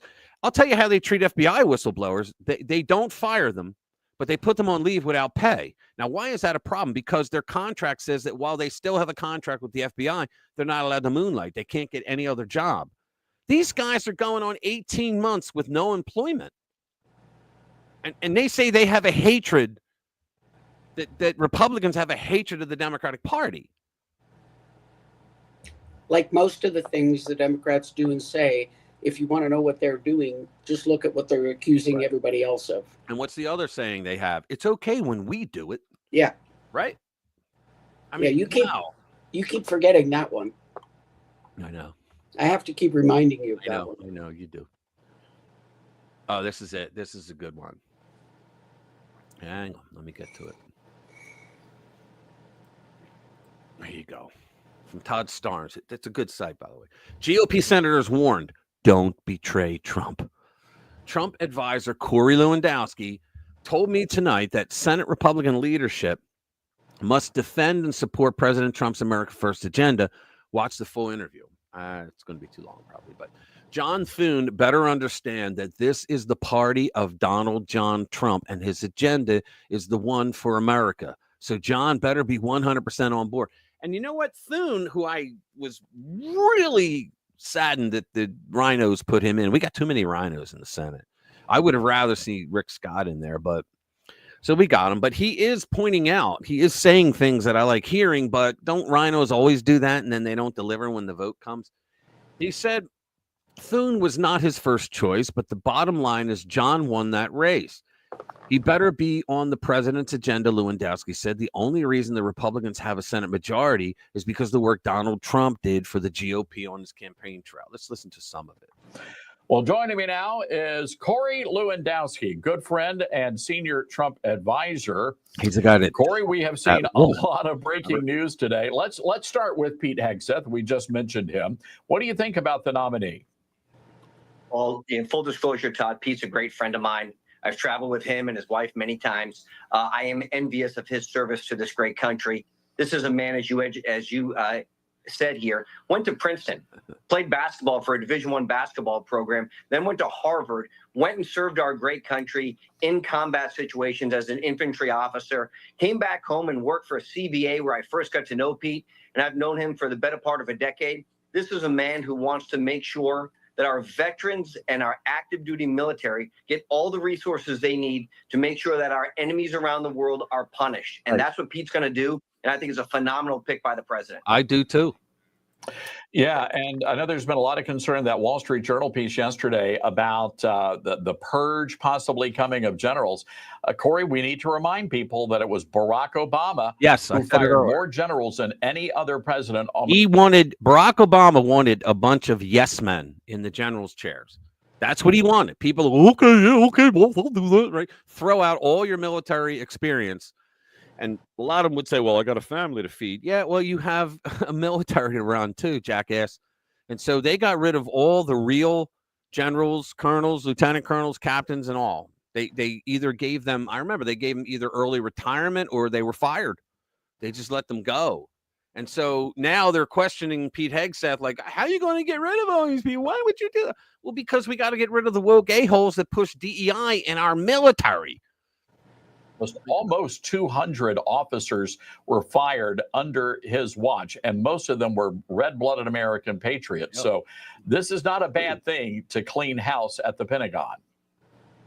Well, the Pentagon has become, a series of politicians, and we know that most of these people who become generals are woke, and they have instilled, unfortunately, in our active duty military this DEI philosophy, which Pete is going to rid our country of. We're going to put the best people in the best positions, regardless of race, religion, ethnicity, creed, or anything else. And that's what this country is supposed to be focused on. So Donald Trump is picking the best people for this country to put our nation back on top again, to make sure that our allies around the world respect us and that our enemies around the world fear us. And when you look at some of these picks that President Trump is putting forth, it allows us on January 21st to be ready to go on day one with a group of people whose sole focus is to make America great again.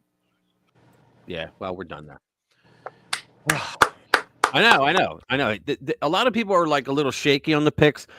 I think Trump knows what he's doing. I think he wants to put people in there who understand his America First agenda, who agree with it, and who will do whatever it takes to try to implement it. And I think that's important. I think it's really important because no more of this bullshit. They hated Trump because he never came and kissed their asses.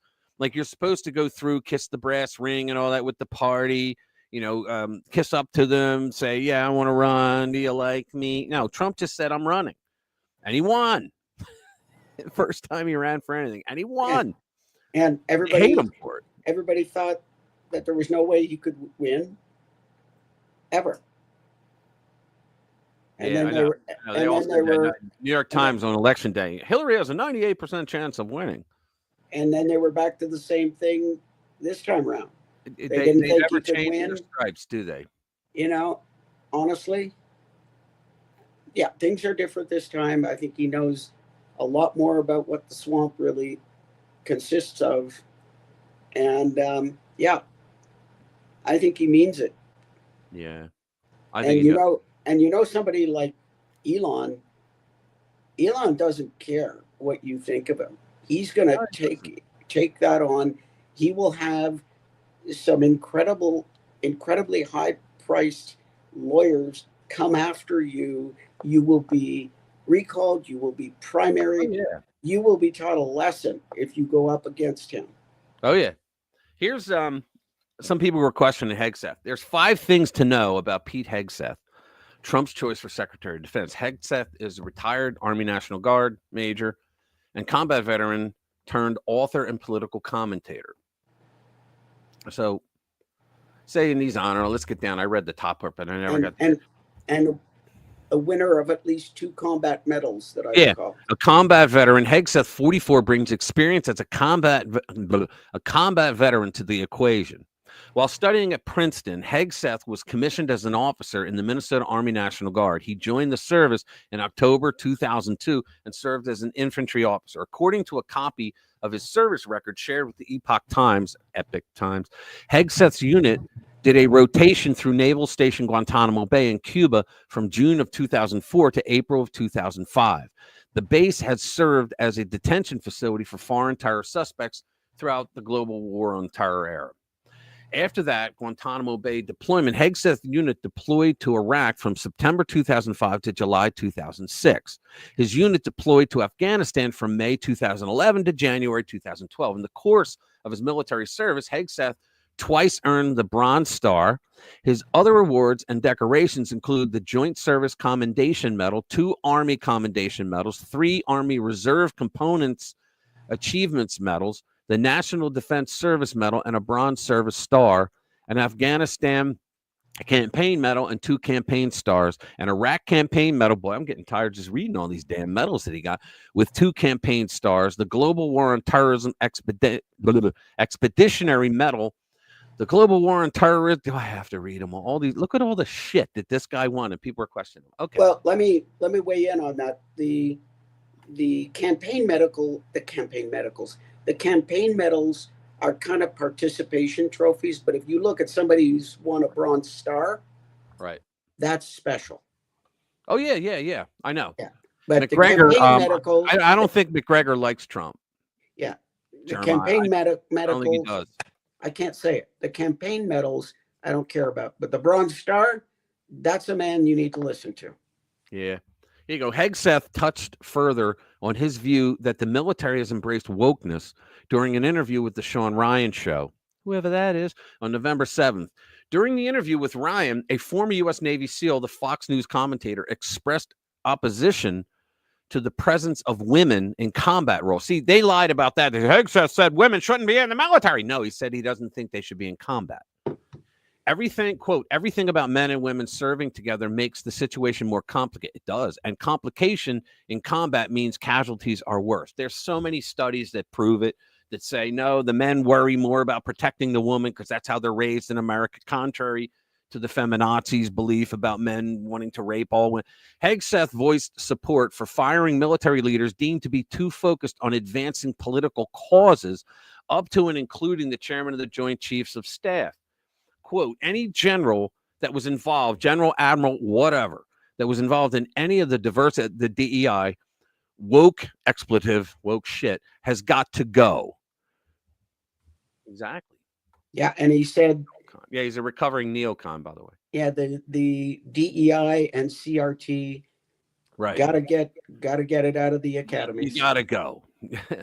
Yeah, because like I said, the military has two functions: you kill people and you break things, and it's not a social club. You've got to be a war fighter, and everything they do needs to be to make the soldiers better war fighters and better units of war fighters. And you know, we talked about this earlier in terms of women being able to do the job, but then there's still the social constructs that they have to get by. And, you know, that's a very complicated thing. We are just not far enough along our social evolution to, you know, to have men and women serve in certain types of functions. Yeah. Well, women are, like, for example, women are better at peripheral vision than men. They just are. Like a man, when you have to focus on a task, a man will outbeat a woman anytime. But do more than 3 or 4 things at a time, the guy will fall apart. The woman can do it, which is why, like the EWACs, like the planes where you hit you run the battle from the plane. Women are perfect at that. They really are. Just flying a fighter aircraft. There's no reason they couldn't do that. There's no. Well, there was a reason. The upper body strength to pull up and all that shit. That's why they deemed that's why that woman crashed her plane in the aircraft carrier when she was trying to land. It's all hydraulic. It's all hydraulic, and then I said that's what they said in the past, that it was that the women didn't have the upper body. I'm telling you, I know a little bit about this. I happen to be a pilot. I know you're a pilot. I know you have. And I was 12 years in the Air Force. I've flown F-18s. I've flown F-5s. I've flown an F-104. Nobody likes a name dropper. Yeah, well, I could go on, but I don't want to be a name dropper. So the point being, there is no. It's all hydraulic. It's all with the F-18. It's all computer controlled. You're basically talking to the computer. There is an exception. The Warthog. The Warthog has the same systems, but it also has a reversion system, which is basically back to mechanical control. There was, and I can't remember the woman's name. She was a captain, Air Force. Well, no, I guess A-10s. They're still Army, I think. Anyway, she's a captain. She's flying this thing. The plane gets shot up. She goes to manual reversion. All right. It is a state in which that airplane is actually somewhat hard to control, and the control surfaces are very heavy. She is the only person. There's been several who've tried. She got it on the ground without having any more damage to it than was already done. Yeah. She got it on the ground. She's actually the only one that I'm aware of that has done that, because every other person who's tried it crashed the airplane. She had to do it because when the airplane got shot up, she was over terrain that you didn't want to bail out in. You really didn't. It was enemy terrain, but she got it home, and she got it onto the airstrip. So I would say fighter aircraft, I got no problem with. The problem in like an infantry unit, if I can be graphic, Please if you're don't. out, if you're out in an infantry unit, Uh-huh. you got to do what you got to do. Okay. And if you got to squat down to be you just better not be shy. That's what I'm saying. Yeah. Okay. And that's where the social evolution comes in, because we are not advanced enough that, for instance, men and women typically could share showers in a locker room. We're just not there. Well, also they said that the enemy can smell a woman at that certain time of the month if she's inside of a Now, I a don't trench. I don't know. I don't know. But there's all kinds of issues with it. We've touched on a couple. I got to ask you, do you know Brandon Herrera? I know the name. Brandon Herrera for director of the ATF. All right, hurry up, because I want to get off history, and I want to read this one. Go ahead. Yeah, go ahead. Finish up. No, finish up. Okay, Brandon Herrera. He's called the AK guy. If you look him up, he ran for Congress and he almost defeated a really well-established incumbent rhino.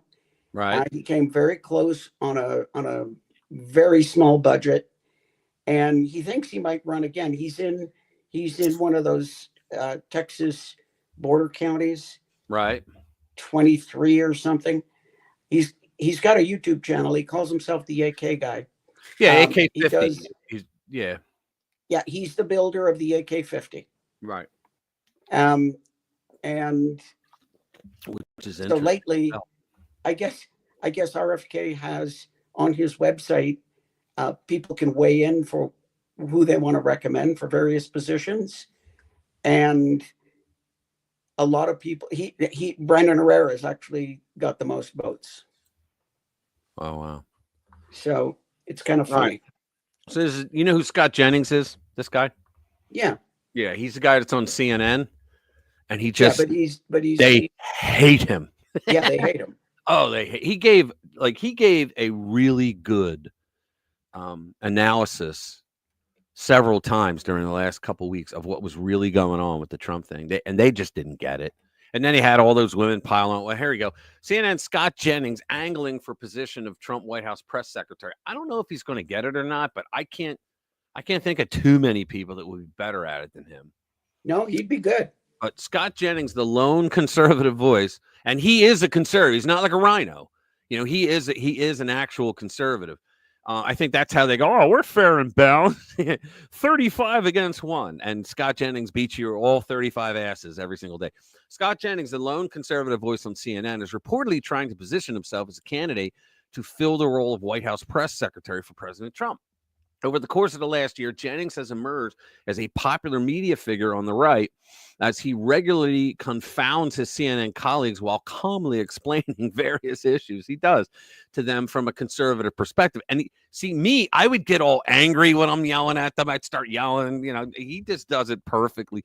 As someone who already works in the media, he would be a logical choice. He has proved that he knows how to speak to liberal journalists. CNN political commentator Scott Jennings is reportedly among those vying. According to Axios, the competition to represent the incoming administration is fierce, with Trump campaign national press secretary Caroline Leavitt, legal spokeswoman Alina Habba, she was his lawyer, as a matter of fact, Habba, and former Trump administration official and former Fox News personality Monica Crowley, who I like, all making their case. Ex-ESPN host Sage Steele Jennings, who previously worked in the Bush White House, and RNC spokeswoman Elizabeth Pipko are also vying for the role. I hope they give it to him. Look at this. Just on a side note, guys, it's not just me. On my site, I can't get Twitter. Something's up with Twitter. When they changed it to X, and so their links when you embed it's x.com/whatever. But in WordPress and in other applications that do articles, it doesn't come up. It comes up like this, and I'm thinking, what the hell did I do? just screw that up because you have to change the X to Twitter. But then apparently Elon, I'm wasting time telling it, but it's just something that I'm interested in. So bear with me. So he just normalized the X.com, and so they can do embeds, but neither one works now. You get this crap. But okay, so that's just that. Somebody just suggested Ted Nugent for the FCC head. I can do you one better. How about D. Snyder? D. Snyder would be great. He's not going to take it. He wouldn't. No, he's not going to take it. He's not going to take it anymore. We ain't going to take it. Yeah, anymore. But D. Snyder, Thank you, Lou. Yeah, smash the like button, guys. It helps with the algorithm. I always forget. You mean D. Snyder that taught the Senate a lesson in the Al Gore hearings? Oh yeah. Who spanked them? Oh yeah. Yeah, D. Snyder. Oh yeah. Honey. That's funny. All right, what's next? What's next? Let's see. The frostiness. Alina, how about the actual blueprint? Picks Georgia congressman. Yeah, you remember Doug Collins? Do you remember who he was? No. Who's All that? right, Doug Collins was the senator down in Georgia. He and the woman, I forget her name, they in 2020 where they had their election stolen from them. Remember, they stole the election because Brad Raffensperger entered into the consent decree where they changed election law to help the Democrats. Well, yeah, they stole. I mean, they stole the Trump election, and then they stole the 2 Senate seats as well because they did the exact same thing with the ballots, bringing them in after they found out how many they needed to win, and then they brought them in. Okay. Yeah, everything in 2020, everything in Georgia was stolen. Lou just beat everybody out for that. Mark Levin, press secretary. I would like to see that just for a week. Okay. I said Alex Jones for the first 2 weeks, just to kill off a lot of the ones that are on the fence with heart problems and whatnot. You know, the liberals. Yeah. Anybody with palpitations better take a couple of weeks off.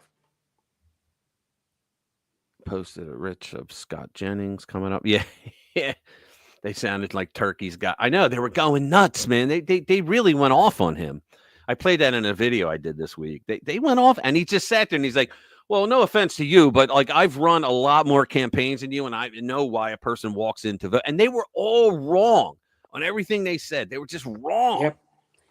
And who is it? Is it the borders are? Is it Homan? Who is it? He named. Oh, he's going to be fantastic. And the way he talked to AOC. Oh yeah. Oh, he just destroyed her. In fact, I'm going to find it and I'm going to play it.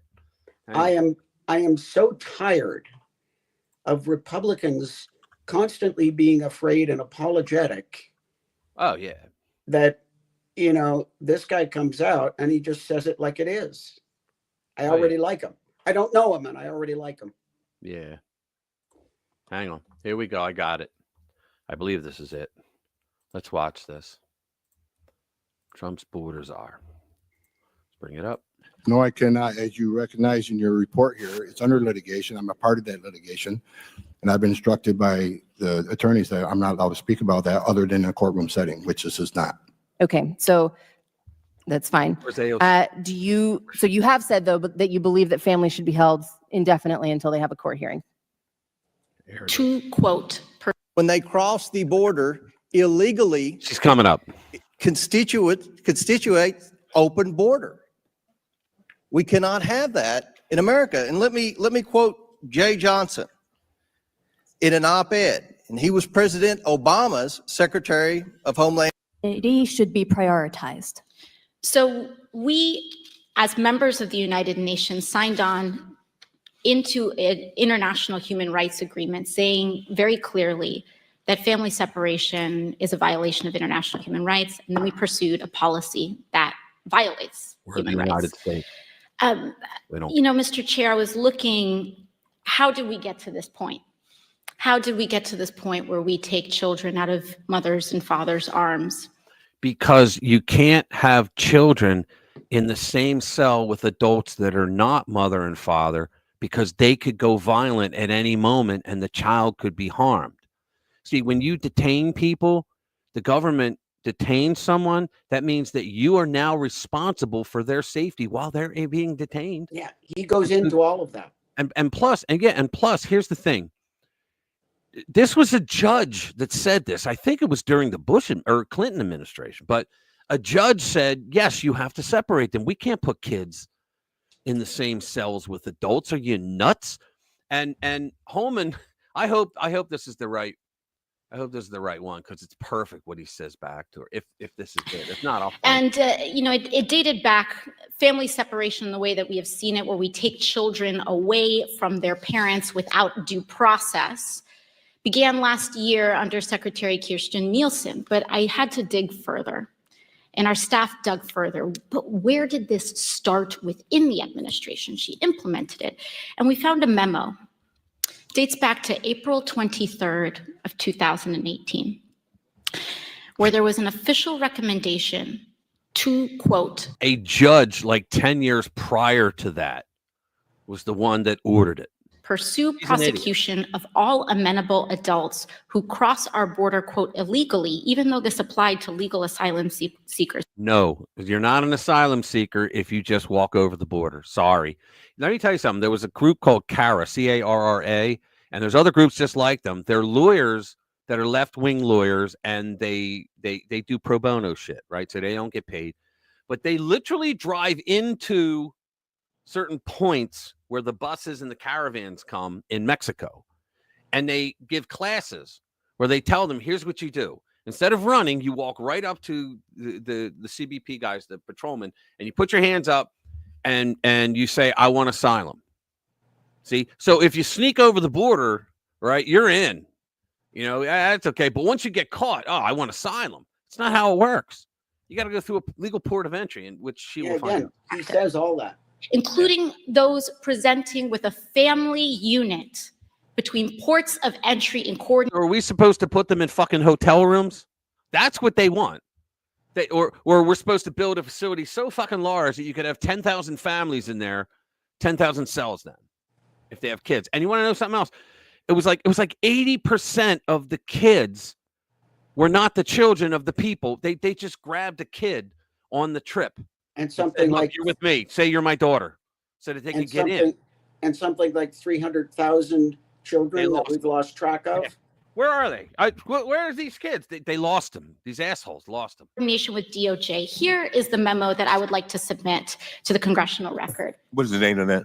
It is the memorandum for the secretary from Homeland Security. Date.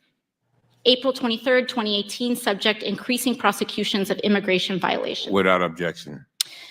And so I looked at this memo, and it seems like this is the source of it.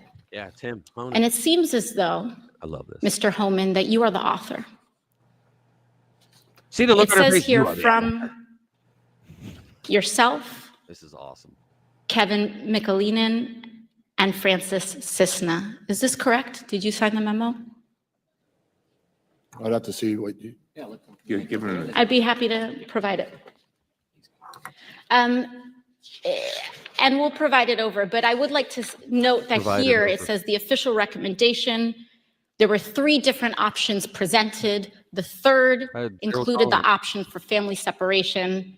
This initiative would pursue prosecution of all amenable adults, including those presenting with a family unit. Mr. Homan, your name is on this. Is this correct? Yes, I signed that memo. So you are the author of the family separation policy. I am not the author of this memo. You're not the author, but you signed the memo. Yes, a zero tolerance memo. So you provided the official recommendation to Secretary Nielsen on for the United States to pursue family separation.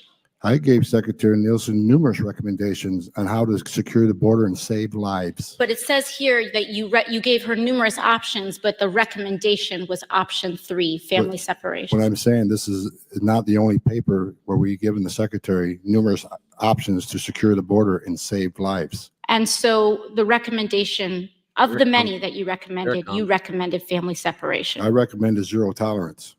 Which includes family separation. The same as is with every U.S. citizen parent gets arrested when they're with a child. Zero tolerance was interpreted as the policy that separated Now, children. did you see that pause there? That's what happens to a Democrat when they go, oh shit, he got me. What am I going to do? Then they just double down with the same stupidity. If I get arrested for DUI and I have a young child in the car, I'm going to be separated. When I was a police officer in New York and I arrested a father for domestic violence, I separated that father Mr. from his Holman, with family. all due respect, There you go. legal asylees are not charged with any crime. They are. When you're into the country illegally, it's violation 8 United States Code 1325. Seeking asylum Bingo. is legal. If you want to seek asylum and go through the port of entry, do it the legal way. The Attorney General of This guy is going to be the best border czar ever. the United States has made that clear. He really Okay. gave AOC something to think Mr. about. Chair, the memo is submitted to the record for review. Inspector General Costello, one last thing. Is that not the best? I remember he went off on Jaya Powell or whatever her name is. You see that one? He went off on her and he said, "You work for me. I'm a citizen. You work for me." And she was all I think I smacking actually, the I hammer. was going to It was say, hilarious. I was going to say I haven't seen it, but I think I may have. Yeah. Oh, that was the best. Oh man, I just love it when she makes a fool of herself. And she doesn't care. She's so stupid. She doesn't even realize, but she doesn't care. She just doesn't give a shit. Let me see. Well, they think they're untouchable. Yeah, and while they were in power, they were. Even after this last election, they just figure it's a bit of a bad dream. It'll pass. Here you go. Here's one. Ready for this? The DOD is scrambling. Pentagon scrambling, wiping evidence of DEI as Trump readies to fire woke generals. So they're deleting data. Guys, it is a felony to delete digital data. It's a felony. I don't give a shit who he's gone. I don't give a shit who he is. You can't delete data. That's why I want to see every member of the January 6th committee brought in and investigated because they deleted the data right before the Republicans came in. That is a felony. And no, you can't claim you have congressional immunity for committing a crime like that. You can't. So why did they delete it if they were so righteous about it? The Pentagon is in absolute disarray with generals scrambling due to the incoming Trump administration's plans to fire woke senior military leaders who prioritized diversity, equity, and inclusion over combat readiness, according to sources. You know how many lives they probably could have cost by if they continued to implement this and we got into a war?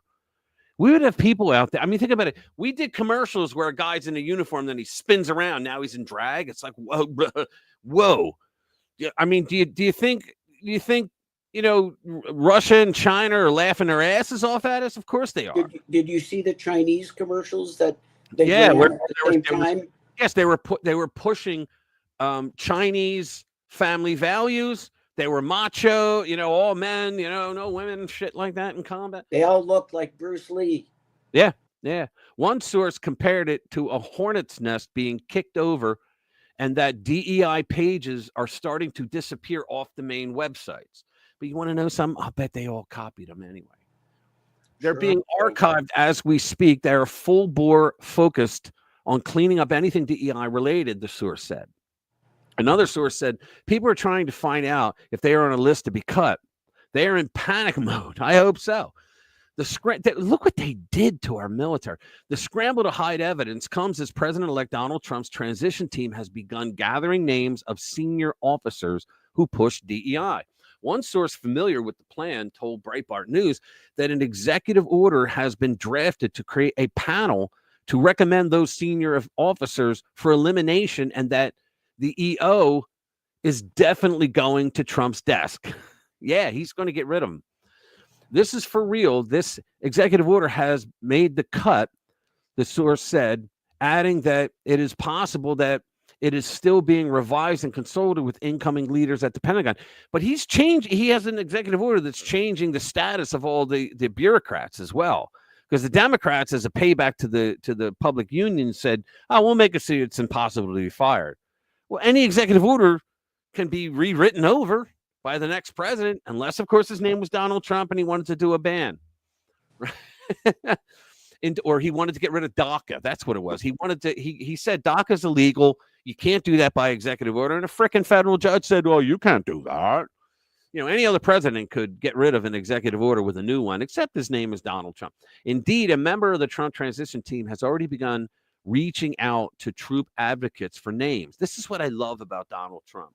Like when he wanted to figure out, should we get out of Afghanistan, instead of going to, the top generals and all the other a-holes up there that have their own opinions, you know what he did, Jade? He brought in a giant conference room, all people that served in Afghanistan.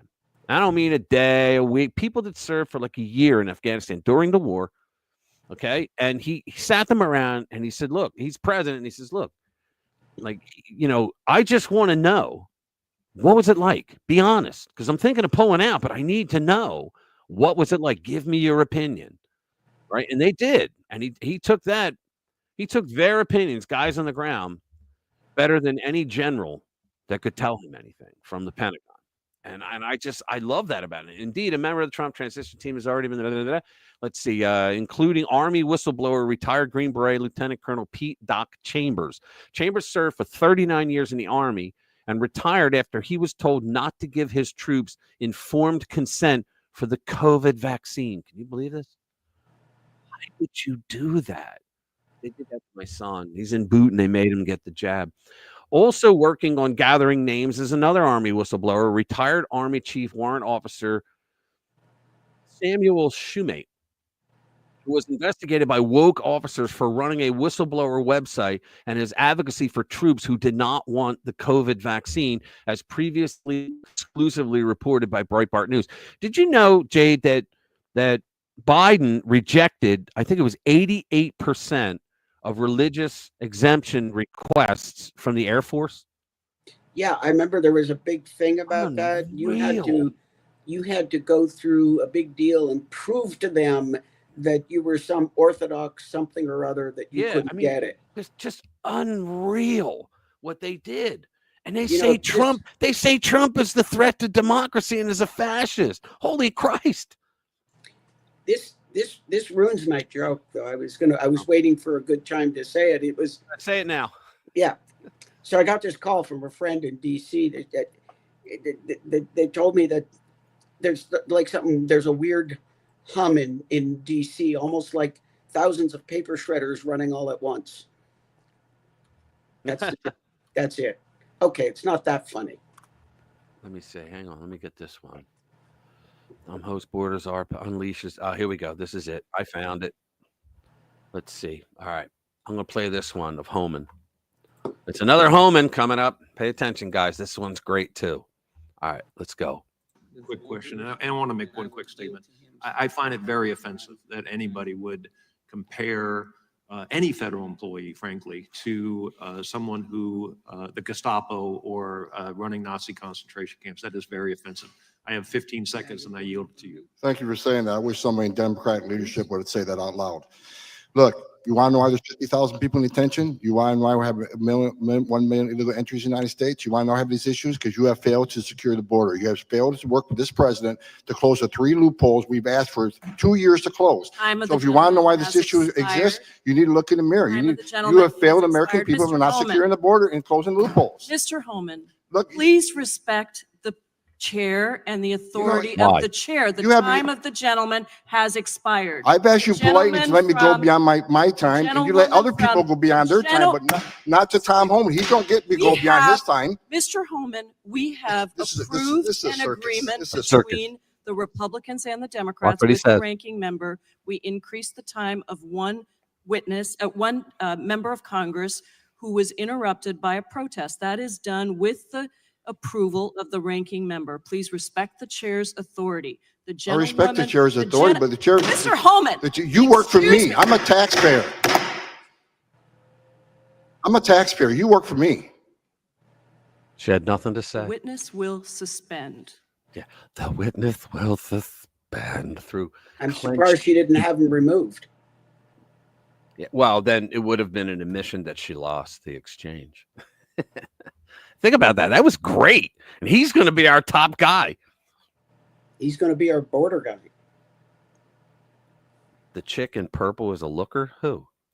Which one was in purple? Hold on. I got to go back and see that. The chick. Oh, her? Oh, good Lord. Yeah. She looks like she belonged in the bar scene in Star Wars. Yeah, let's see if we got another one. Yeah, I can't wait to see him go to Congress again as the borders are. It's amazing that we now have a position called the borders are. I think that's funny. We're heading the recount. But Kamala Harris was never the borders are. No, she wasn't, even though Joe Biden said that she. You know what's really funny is Joe Biden never used the word the borders are. But he literally said, from now on, Vice President Kamala Harris is in charge of everything the border. And he also said at the same time that whatever she says, you can take it as if I said it. Yeah, exactly. Yeah, here you go. Ready? Scientific American editor. F him to the moon and back. Scientific American editor apologizes after calling Trump voters effing fascists. Yeah, okay. She apologized to keep her job. According to the editor-in-chief of Scientific American, the people that told us that the COVID jab was safe. Trump voters are the meanest, dumbest, most bigoted group of people. Oh, and we're effing fascists, too. On election night, after results started to go downhill for Democrats, Laura Helmuth reacted on her Bluesky social media page, itself a massive red flag. I present you, who is that? Oh, here she is. Yeah, I apologize to young voters that my Gen X is so full of effing fascists. Solidarity to everyone whose meanest, dumbest, most bigoted high school classmates are celebrating early results because F them to the moon and back. Every 4 years, I remember why I left Indiana, where I grew up, and remember why I respect the people who stayed and are trying to make it less racist and sexist. Can you believe this?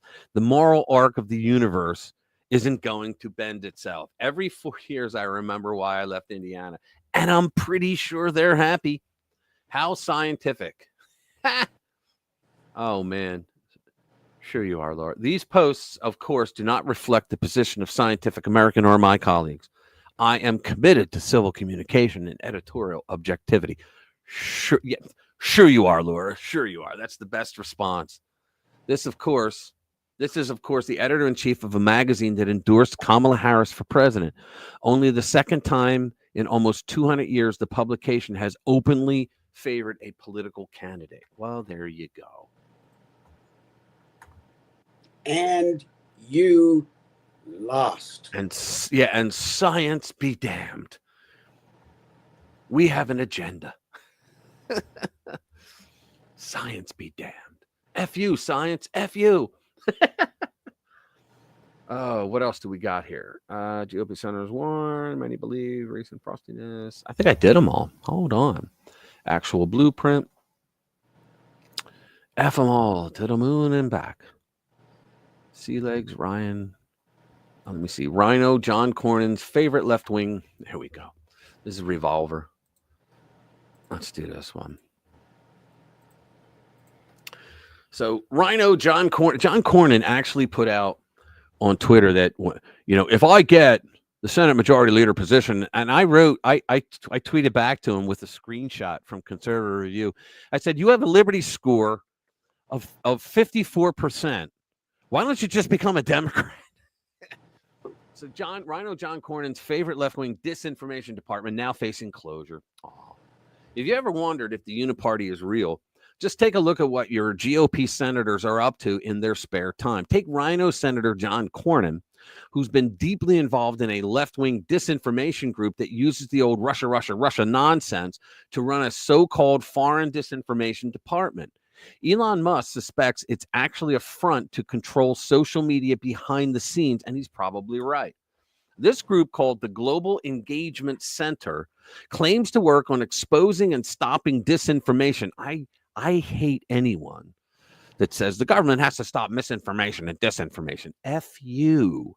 Because labeling things that you don't like as disinformation is disinformation from foreign governments like Russia and China. Too bad no one's stopping the steady stream of lies coming from our own U.S. government, right?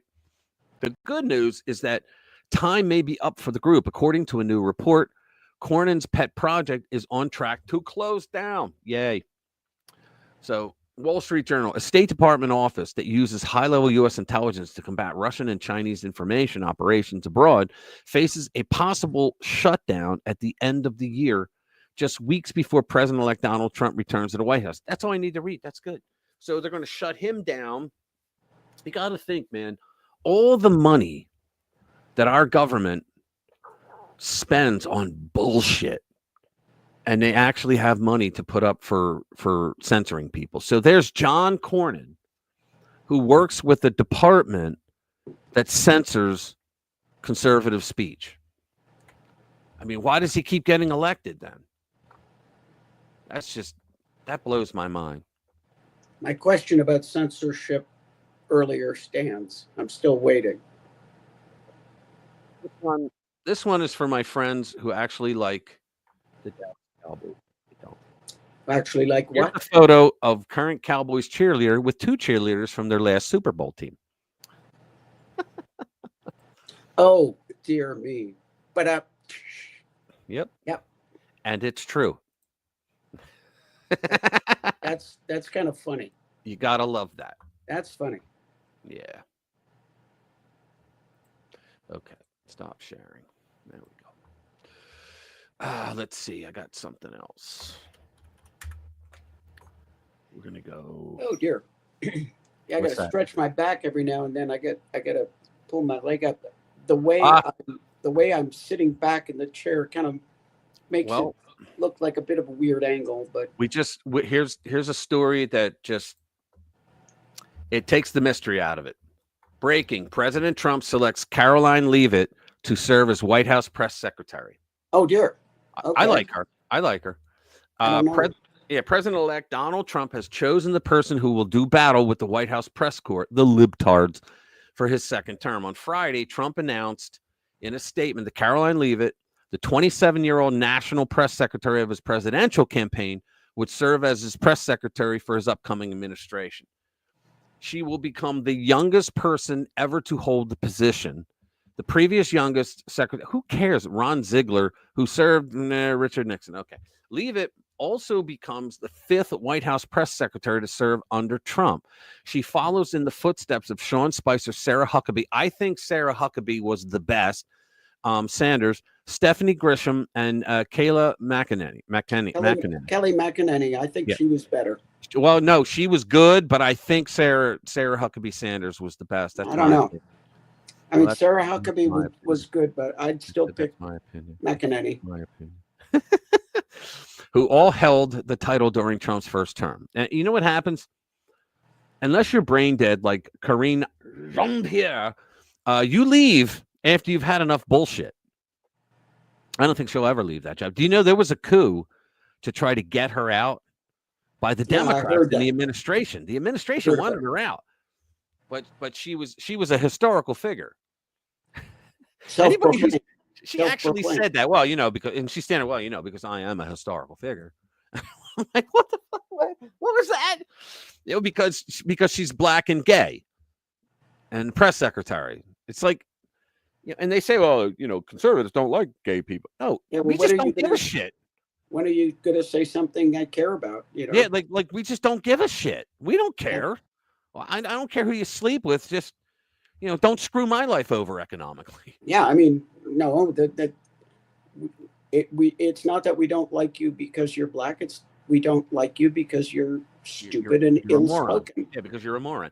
Here's what Trump wrote about her. Caroline Leavitt did a phenomenal job as the national press secretary on, you got to love it, on my historic campaign.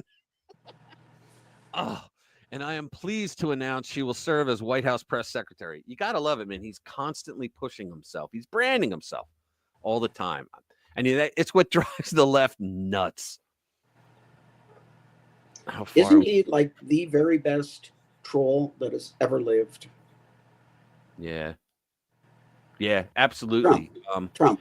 Yeah, I know. Absolutely. I'm sorry. I was reading something. Post Victor. I mean, he's the ultimate troll. He is the king of trolls. Oh, he's the king of trolls. Is exactly right. Oh, look at this. Ooh, here we go. More deleting. But this is Google. Google erases history. When asked what happened on July 13, AI fails to include Trump assassination attempt. Well, you figured that. We don't have to read it. Now you figured that. I remember Alexa said, like, if you said, you know, why should I vote for Donald Trump? It said, I'm not allowed to say that about political candidates. It wouldn't be fair. Then you say, why should I vote for Kamala? It goes on a litany of reasons why. Jerk offs, all of them. Yeah, let me see if there's something else here. How to profit from Elon's next big IPO? Doge. So the one responds to threats. Oh, here we go. Is this Rumble? Yeah. Let me see. Is it? Oh, cool. I get the actual. Let's play this. This will be interesting. There we go. Ready? So I was going through TikTok and I heard that they're going to start jumping Southern women because we voted red. Not real sure that that's a great idea. Let me show you these leggings that I have. These are called lethal leggings, and they have a little spot for your tool. So I was just sitting here and I was going to do a makeup video. Oh, bullet. That's not my eyeshadow brush.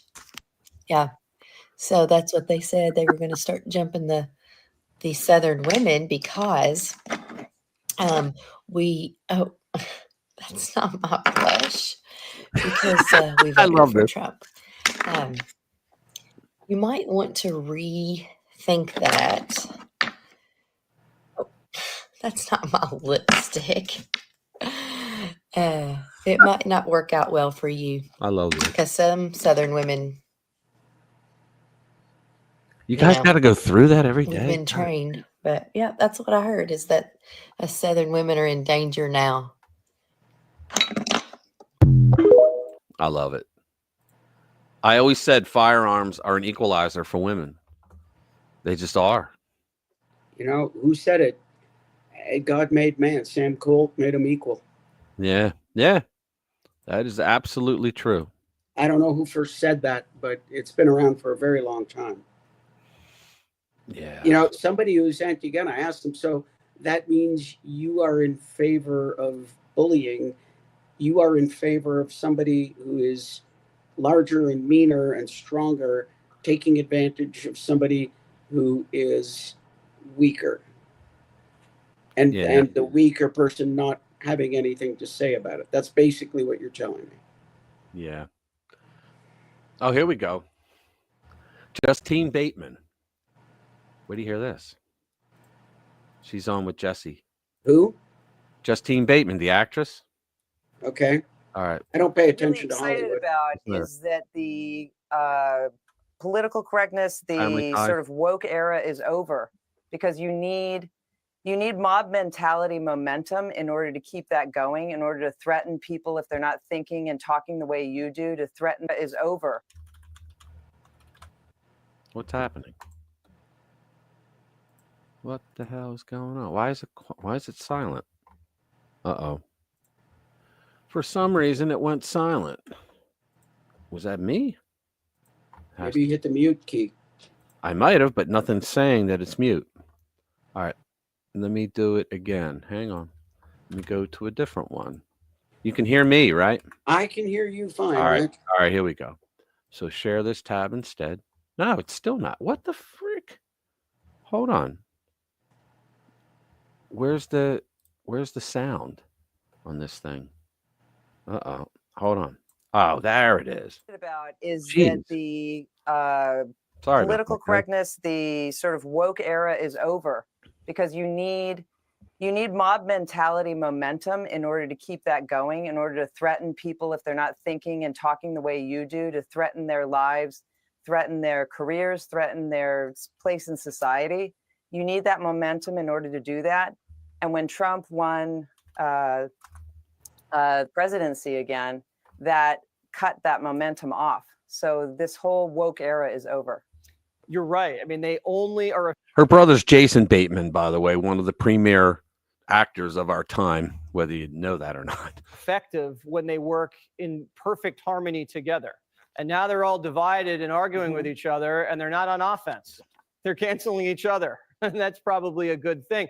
Is it really official? You believe it's official? We're never going back to cancel culture. We're never going back to political correctness. You're calling it right here?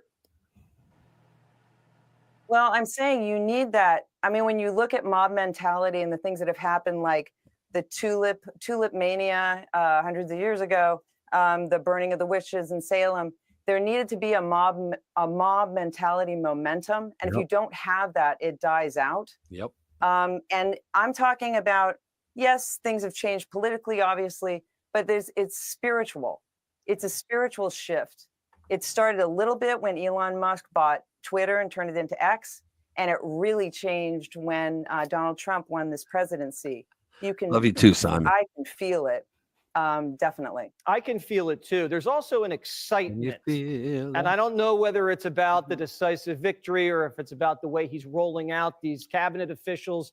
There's a promise in the air. Yeah, there is. Where people are expecting major change. And you're It's kind coming. of on the edge of your seat because you don't know how it's going to happen or when it's going to happen. Yep. But people expect it to happen.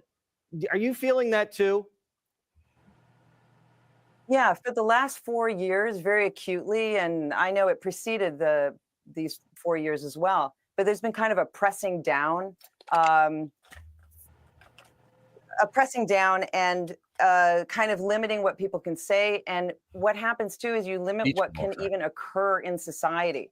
And so there's been a stagnation. Things haven't been moving forward in the arts, in philosophy, in politics, in medicine, in anything. And I don't mean technically did things, were there technological advances or anything like that. I mean innovation, like with your thoughts, with what is coming into your spirit from God, magic, the universe, whatever you want to call it. That's been stagnated for at least 4 years. And now that's changed. And that's what I'm really excited about. I've been waiting for this moment for a long time. It's a brilliant observation. She'll never work And again I've in noticed Hollywood, it too, but that good for her. culture is stuck. They keep making repeats of every movie. Yeah. Every TV show's a repeat. But they remake them. They change gender and race of old characters everybody's familiar with. There's no creativity in Hollywood, in literature, in the arts. As you mentioned, you've noticed it more than anybody, I'm sure. But it's great to get those juices flowing again and get the spirits unbound. Justine, thank you so much for joining Jesse Waters Primetime. Great to see you again. And I'm glad it's a spiritual revolution. I think so. So how can you make Snow White black? I know. There's I a mean, lot of. I don't really give a shit, but how do you have a character called Snow White?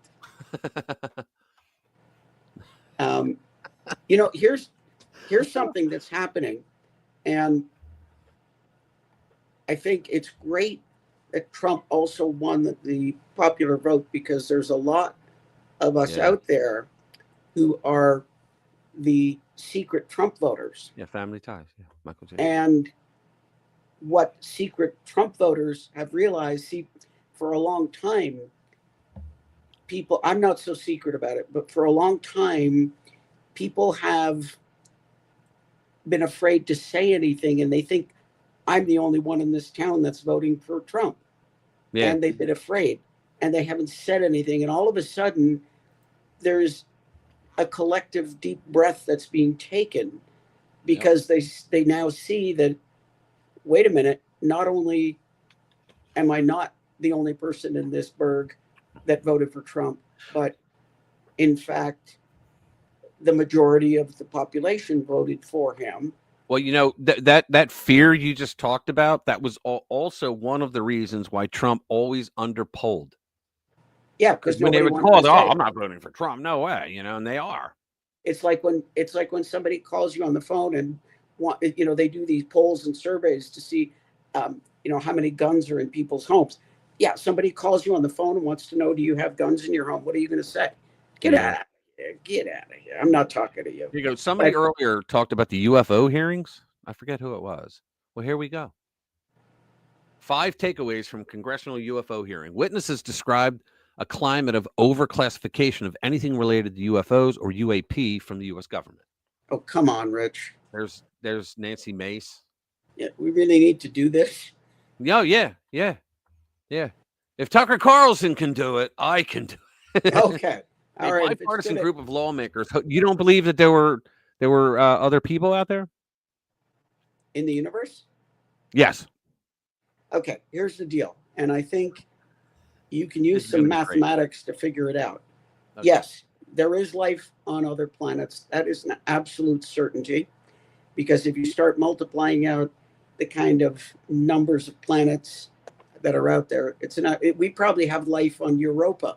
There may be life still on subsurface life on Mars. I think it's a near certainty that there's some sort of intelligent life out there.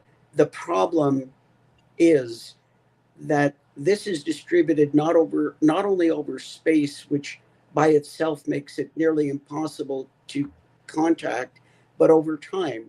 So if there was an intelligent civilization on another planet, it could be 1 billion years ago or 1 billion years in the future.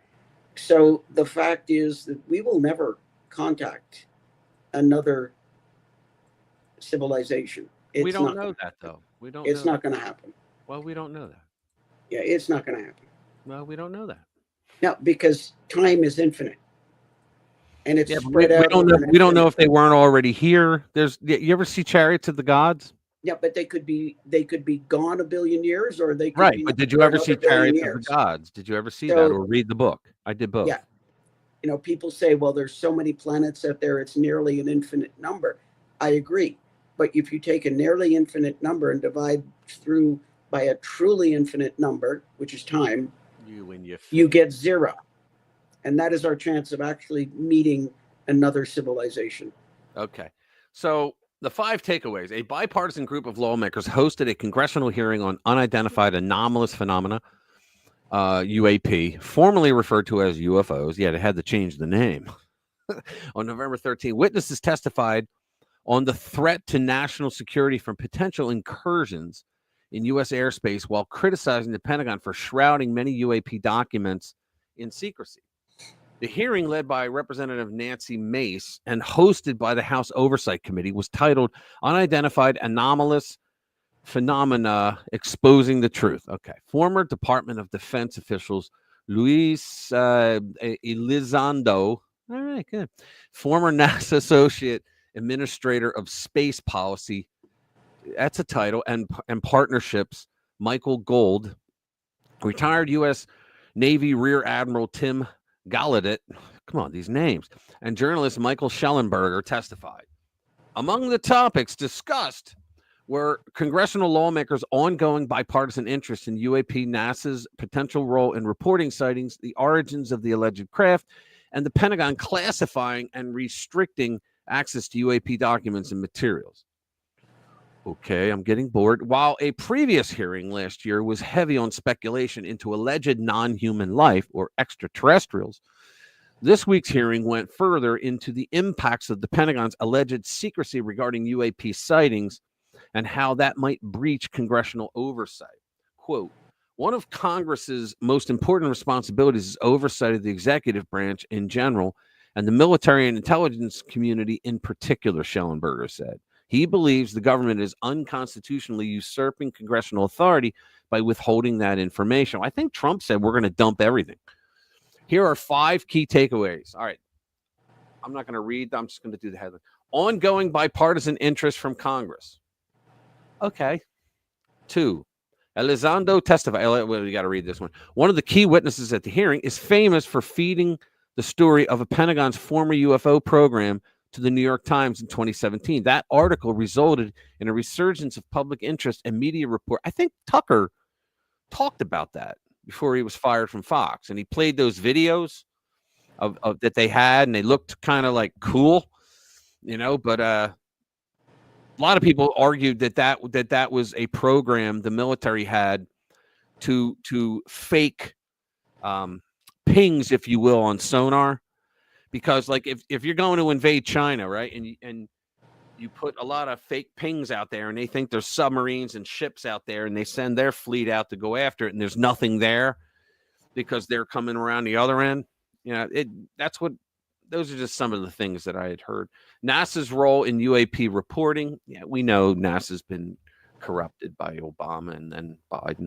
Aliens, drones, or something else. While this year's UAP hearing was lighter on speculations and non-human intelligence, the topic was still addressed. Mace probed Elizondo about purported UAP crash retrieval programs in the U.S. government, a central topic of discussion in last year's hearing. Elizondo answered in the affirmative when asked if those programs were designed to identify and reverse engineer alien craft. How about that? In regards to these aircraft being piloted by whatever they might be, non-human biologics, would you agree that it's likely that they are being piloted by some mind-body connection, Luna asked. Elizondo, who emphasized that he was more interested in the object's flight characteristics than speculating on their origin, said it was safe to presume intelligent control of some kind because they seem to anticipate pilots' maneuvers. Okay. The Pentagon's role. Okay. The Pentagon's role in UFOs, UAP. The witnesses and lawmakers present agreed that the Pentagon has been over-classifying documents and materials related to UAP sightings, which sometimes gets labeled top secret and are not subject to the Freedom of Information Act. Quote, Andy Biggs, for what purpose is the federal government over-classifying? Because that's what they're doing. They're over-classifying, forbidding the public. Well, that's what they do with everything they don't want anybody to know about. They probably want to get, I think if this is all bullshit, Jade, I think what they're doing is they're trying to keep it hush-hush so they can get that extra money in their budget next year. No, what they're doing is they're deliberately leaking bits of this so they can come out with these committees and these. Here, in the 1950s, Area 51. Okay, Area 51 is. I beg your pardon. I beg your pardon. Now, when you were talking about, there's no way that there could be here. We'll never see them in our lifetime. When you were saying that stuff, he's just playing around. Okay. Area 51. It was a research area for experimental aircraft. Okay. Right. So there was a crash near Roswell. Right. Okay. And then there was the biggest, most successful cover-up that anybody has ever done, and it lasted for some 60 years. They brought the wreckage back, and then got a good story coming up when she's done, guys. Stick around. It was great because the general came out and didn't even have to lie. The general came out, went up to the podium, and said, "There is no truth to the rumor that any unidentified flying object or extraterrestrial life has been found. Thank you, no questions." And he left. Okay. All right. In the meantime, they're developing experimental aircraft. Some years later, there was so much stress about the fact that we weren't keeping up with the Russians in technology. The Air Force invited a bunch of journalists out to the Salt Flats, I think in Nevada, and they bust them in, and there's a couple of generals there, and the journalists are all saying, "Well, what are we doing here?" And then he says, "Just wait, just wait." Okay. Suddenly, they didn't know what it was. We know what it was now. It was an SR-71. Okay. An SR-71 comes over at low level, at full speed. So it's doing Mach 3. Okay. And it goes whizzing past right overhead. And all of a sudden, all the journalists are going, "Holy fuck, what was that?" And the general's there. "Don't worry about it. It's ours." "Yes, but what was it?" "Don't worry about it. It's ours." "Yeah, but we need to know. What do you call it?" "Don't worry about it. It's ours." Wow. It was the biggest cover up because for 60 years, people were worried about the alien autopsies. The fact is, it was a top secret experimental aircraft research station. Right. And they were developing these aircraft, and all I had to do was say aliens, and everybody would just like jump up and down, and it was great. It was great. But that's what they do with these. That's what they do with these things. And they come out with a little bit of footage off of a fighter airplane, a little bit of footage off of something. Sorry. It's all distraction and cover up. Okay. So here we go. So I'm going to do this story. I think everybody's going to like this one. Finally, the news that J6 political prisoners have been waiting years to hear. Yes. Dear J6 political prisoners, don't give up. The cavalry is coming. If you'll recall, during the 2024 primary, President Trump made it clear that he would support pardons for J6 political prisoners. Thank you for coming, Mr. President. Thank you, Wayne. My question to you is, will you pardon the January 6 rioters who were convicted of federal offenses? I am inclined to pardon many of them. I can't say for every single one because a couple of them probably they got out of control. But, you know, when you look at Antifa, what they've done to... Yeah, you see, guys, that's what Trump said. And in other areas, he said, let's get that out of here. In other areas or other times he was questioned on it, he said that he would definitely pardon those who were arrested for simple trespassing, especially when the police opened the doors. Now the lefties, like on the Young Turks and whatnot, they're trying to say, well, they were never invited in like the conservatives say. Yeah, they were. When you open the door and you go like this, you come in, it's kind of entrapment, right? But plus those people there, they didn't understand that you're not supposed to walk in if the doors were opened. They don't know that. They don't live there. They don't understand that. Besides that, it's a public building. If you're in prison for 18 months or 2 or 3 years now, for what? For trespassing, he's going to pardon them. And I think he should. Yeah, I mean, and it's a public building. If you're standing there and it's a public building and somebody's got the door open, yeah. Right. So These the political people went in persecution.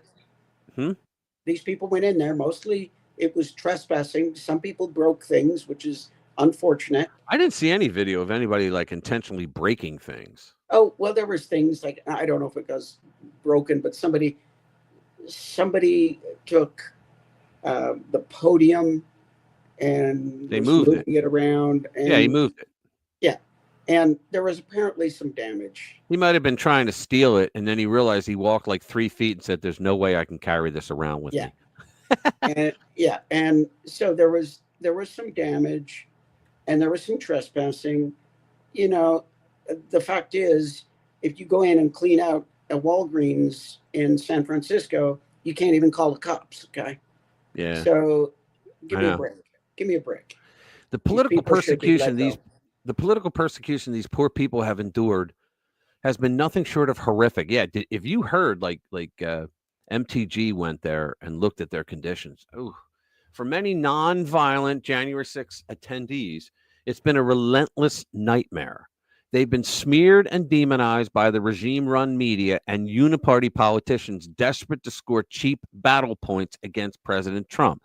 Jobs have been lost, families torn apart, and friendships destroyed in acts of unforgivable betrayal, all because they were angry that their votes were stolen in the most ridiculous election in U.S. history, an election, we might add, that looks even more questionable after 2024. True, as more people start to notice that the math just doesn't add up. Many of these folks are guilty of little more than strolling through the Capitol, some even happily escorted by police like tourists, yet they've been branded insurrectionists, jailed, or slapped with sham charges. The toll has been devastating. Lives have been destroyed so thoroughly that some have tragically ended in suicide. This is, without question, one of the darkest and most shameful chapters in American history. And the frickin' lefties will say the exact opposite. Well, this is the most shameful time in history where these people tried to overturn an election. No one there wanted to overturn an election.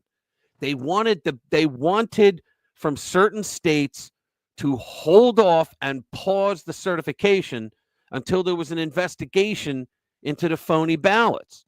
This is, without question, one of the darkest moments, the shameful chapters in American history. The government should hang its head in disgrace and shame for treating nonviolent citizens like enemies of the state. And they did all that shit for Trump. I think the entire thing was a setup on Trump. Because and that's because of the pipe bomb, all the stuff we know about the pipe bomb, that to this day, Kamala never admits that she was in the DNC building that morning when she should have been at the Capitol. Right? She was in the Capitol, but she left at 11:30. We know that because there's footage of her leaving with her entourage. And we know that she went to the DNC building where that pipe bomb was outside. And they believe that if the cops didn't start shooting rubber bullets and tear gas into peaceful protesters, just mulling around, talking to each other, drinking soda, and they didn't get pissed off and start fighting back, they said that they would call the press to say, "Oh, we found a pipe bomb over here, those evil MAGA extremists," and the vice president-elect was in the building. That's what they would have done.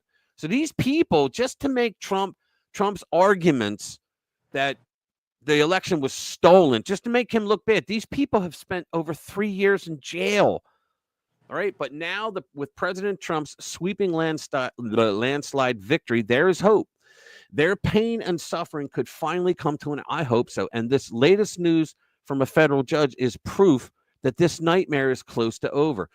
This is the news J6ers been wanting to hear. Breaking. A judge has granted Free State Will's motion to delay his January 6th trial until after inauguration. Judge Contra says he doesn't want to waste time, resources of a jury for a case that may be moot if Trump issues pardons.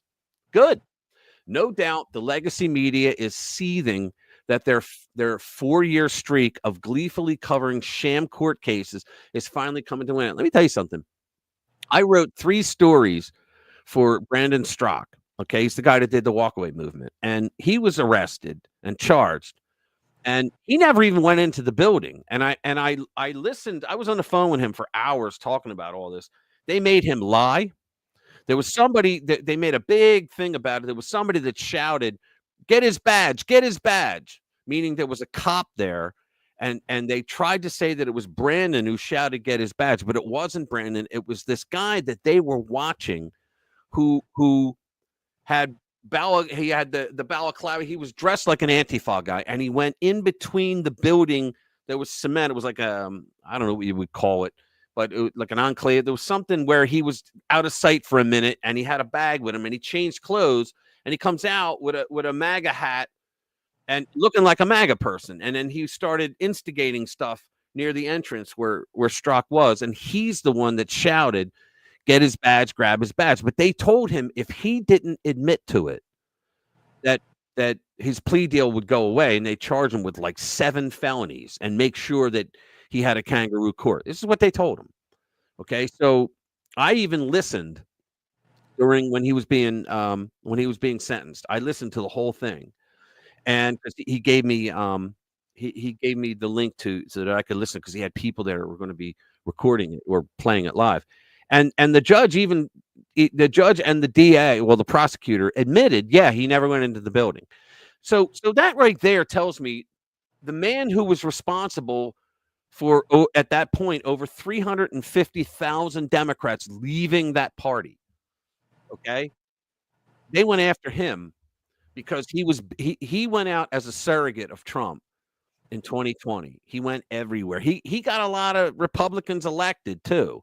He knows he did because he went and did rallies for them, and you got people riled up, and a lot of people said, "Yeah, I voted for the guy because I trust you," because he's no bullshit. And here they charged him because they wanted the press to be able to say, "Oh, Donald Trump's evil because look, one of his surrogates just got arrested for January 6th," but he never went into the frickin' building, right?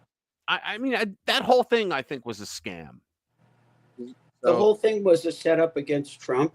Oh yeah. I mean, why would Nancy Pelosi not have accepted the extra troops there. Well, they tried to lie and say that well, that was never offered, but Ratcliffe came out, Well, it several was. other people came out and said, oh, absolutely, multiple times during the week. It was.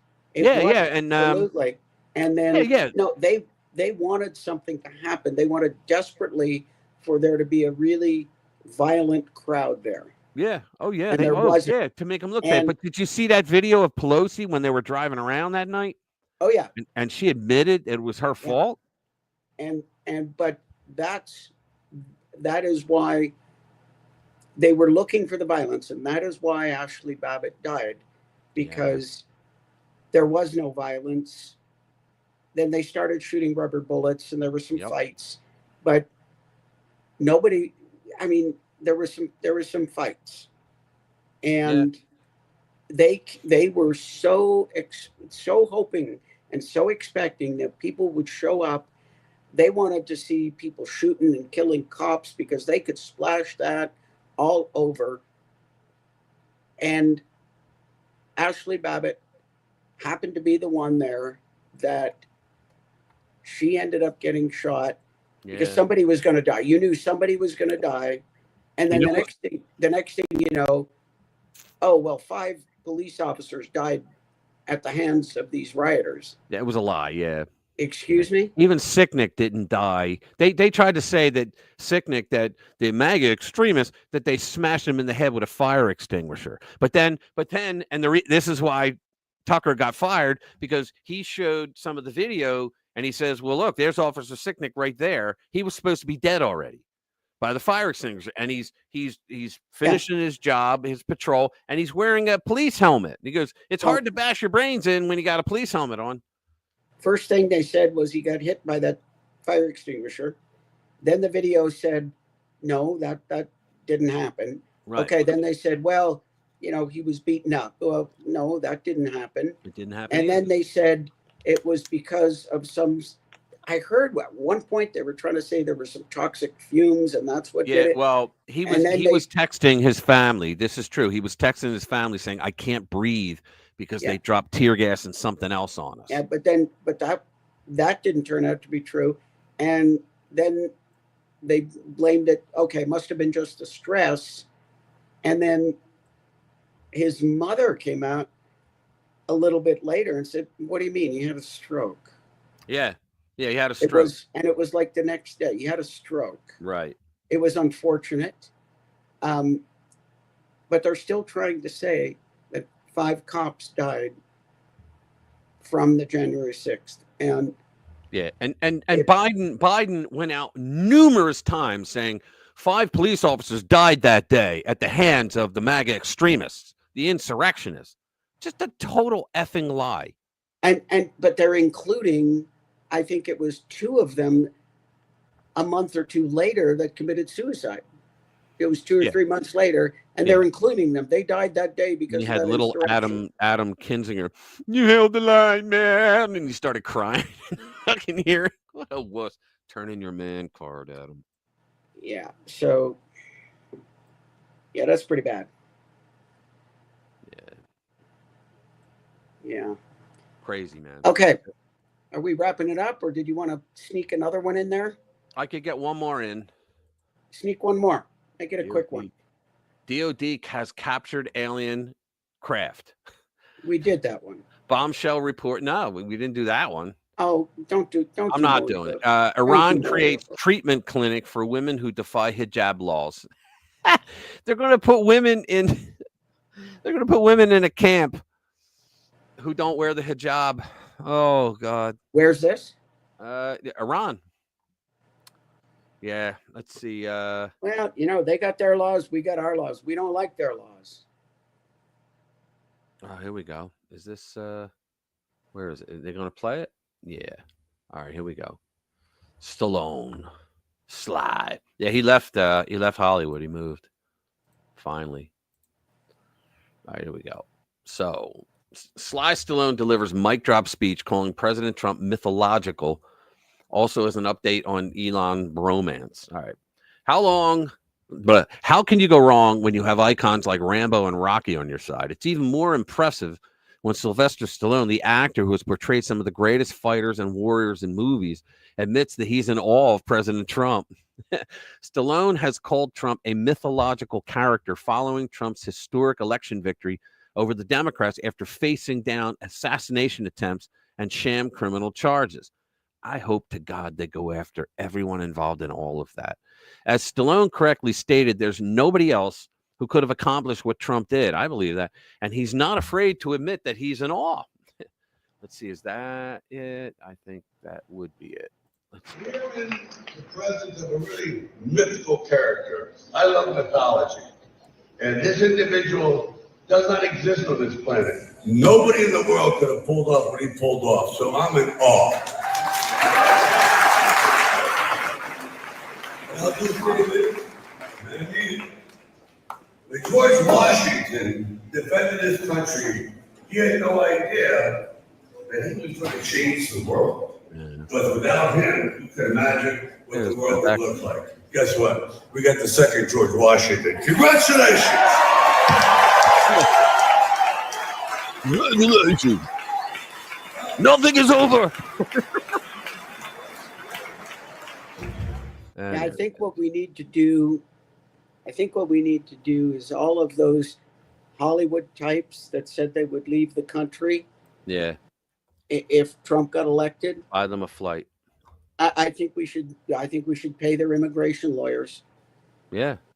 I think we should welcome them to leave. Brought which up? Really glad you brought this up. Brought what up? Brought what up? Which part? Sorry. Yeah, what part? Yeah, what part of it? What's that? YouTube making us talk like spastics with vocal cord. Yeah. Okay, Sly Rich, Stallone, yeah. What do you think? Yeah, Sly left because he said that that the woke in Hollywood, they were trying to make life miserable for him. You know, and he's doing that show, right? And he said every episode is like filming a movie. It's work. It's hard work. Yeah, but Iran hasn't made war with anyone for centuries. The U.S. has caused regime changes there and has been at war almost since its inception. Well, you know how they got the name Iran? Do you know how they got the name Iran?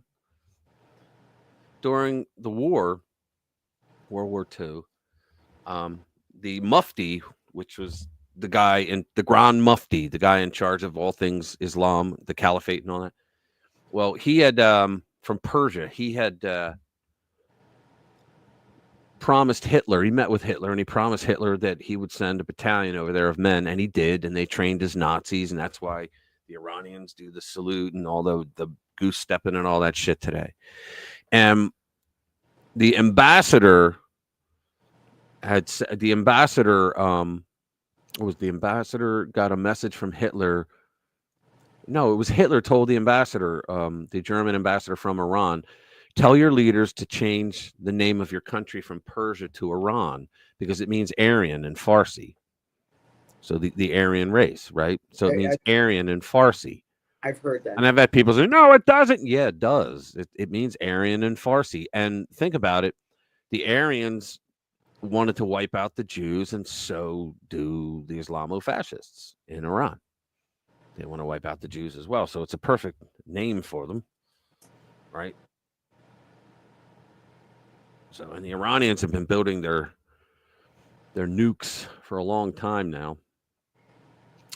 And we allowed them to do it.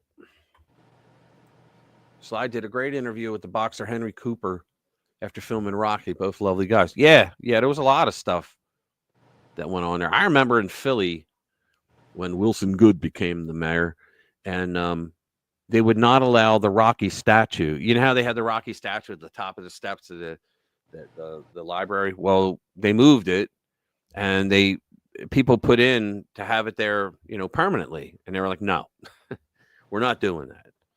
Because it was Sly. Too drunk to type. I'm done. What are you drinking tonight? Are you at home or did you go out? Louis, Louis, Louis, Louis. Let's see. Aryan goes back to that. Yeah, I know.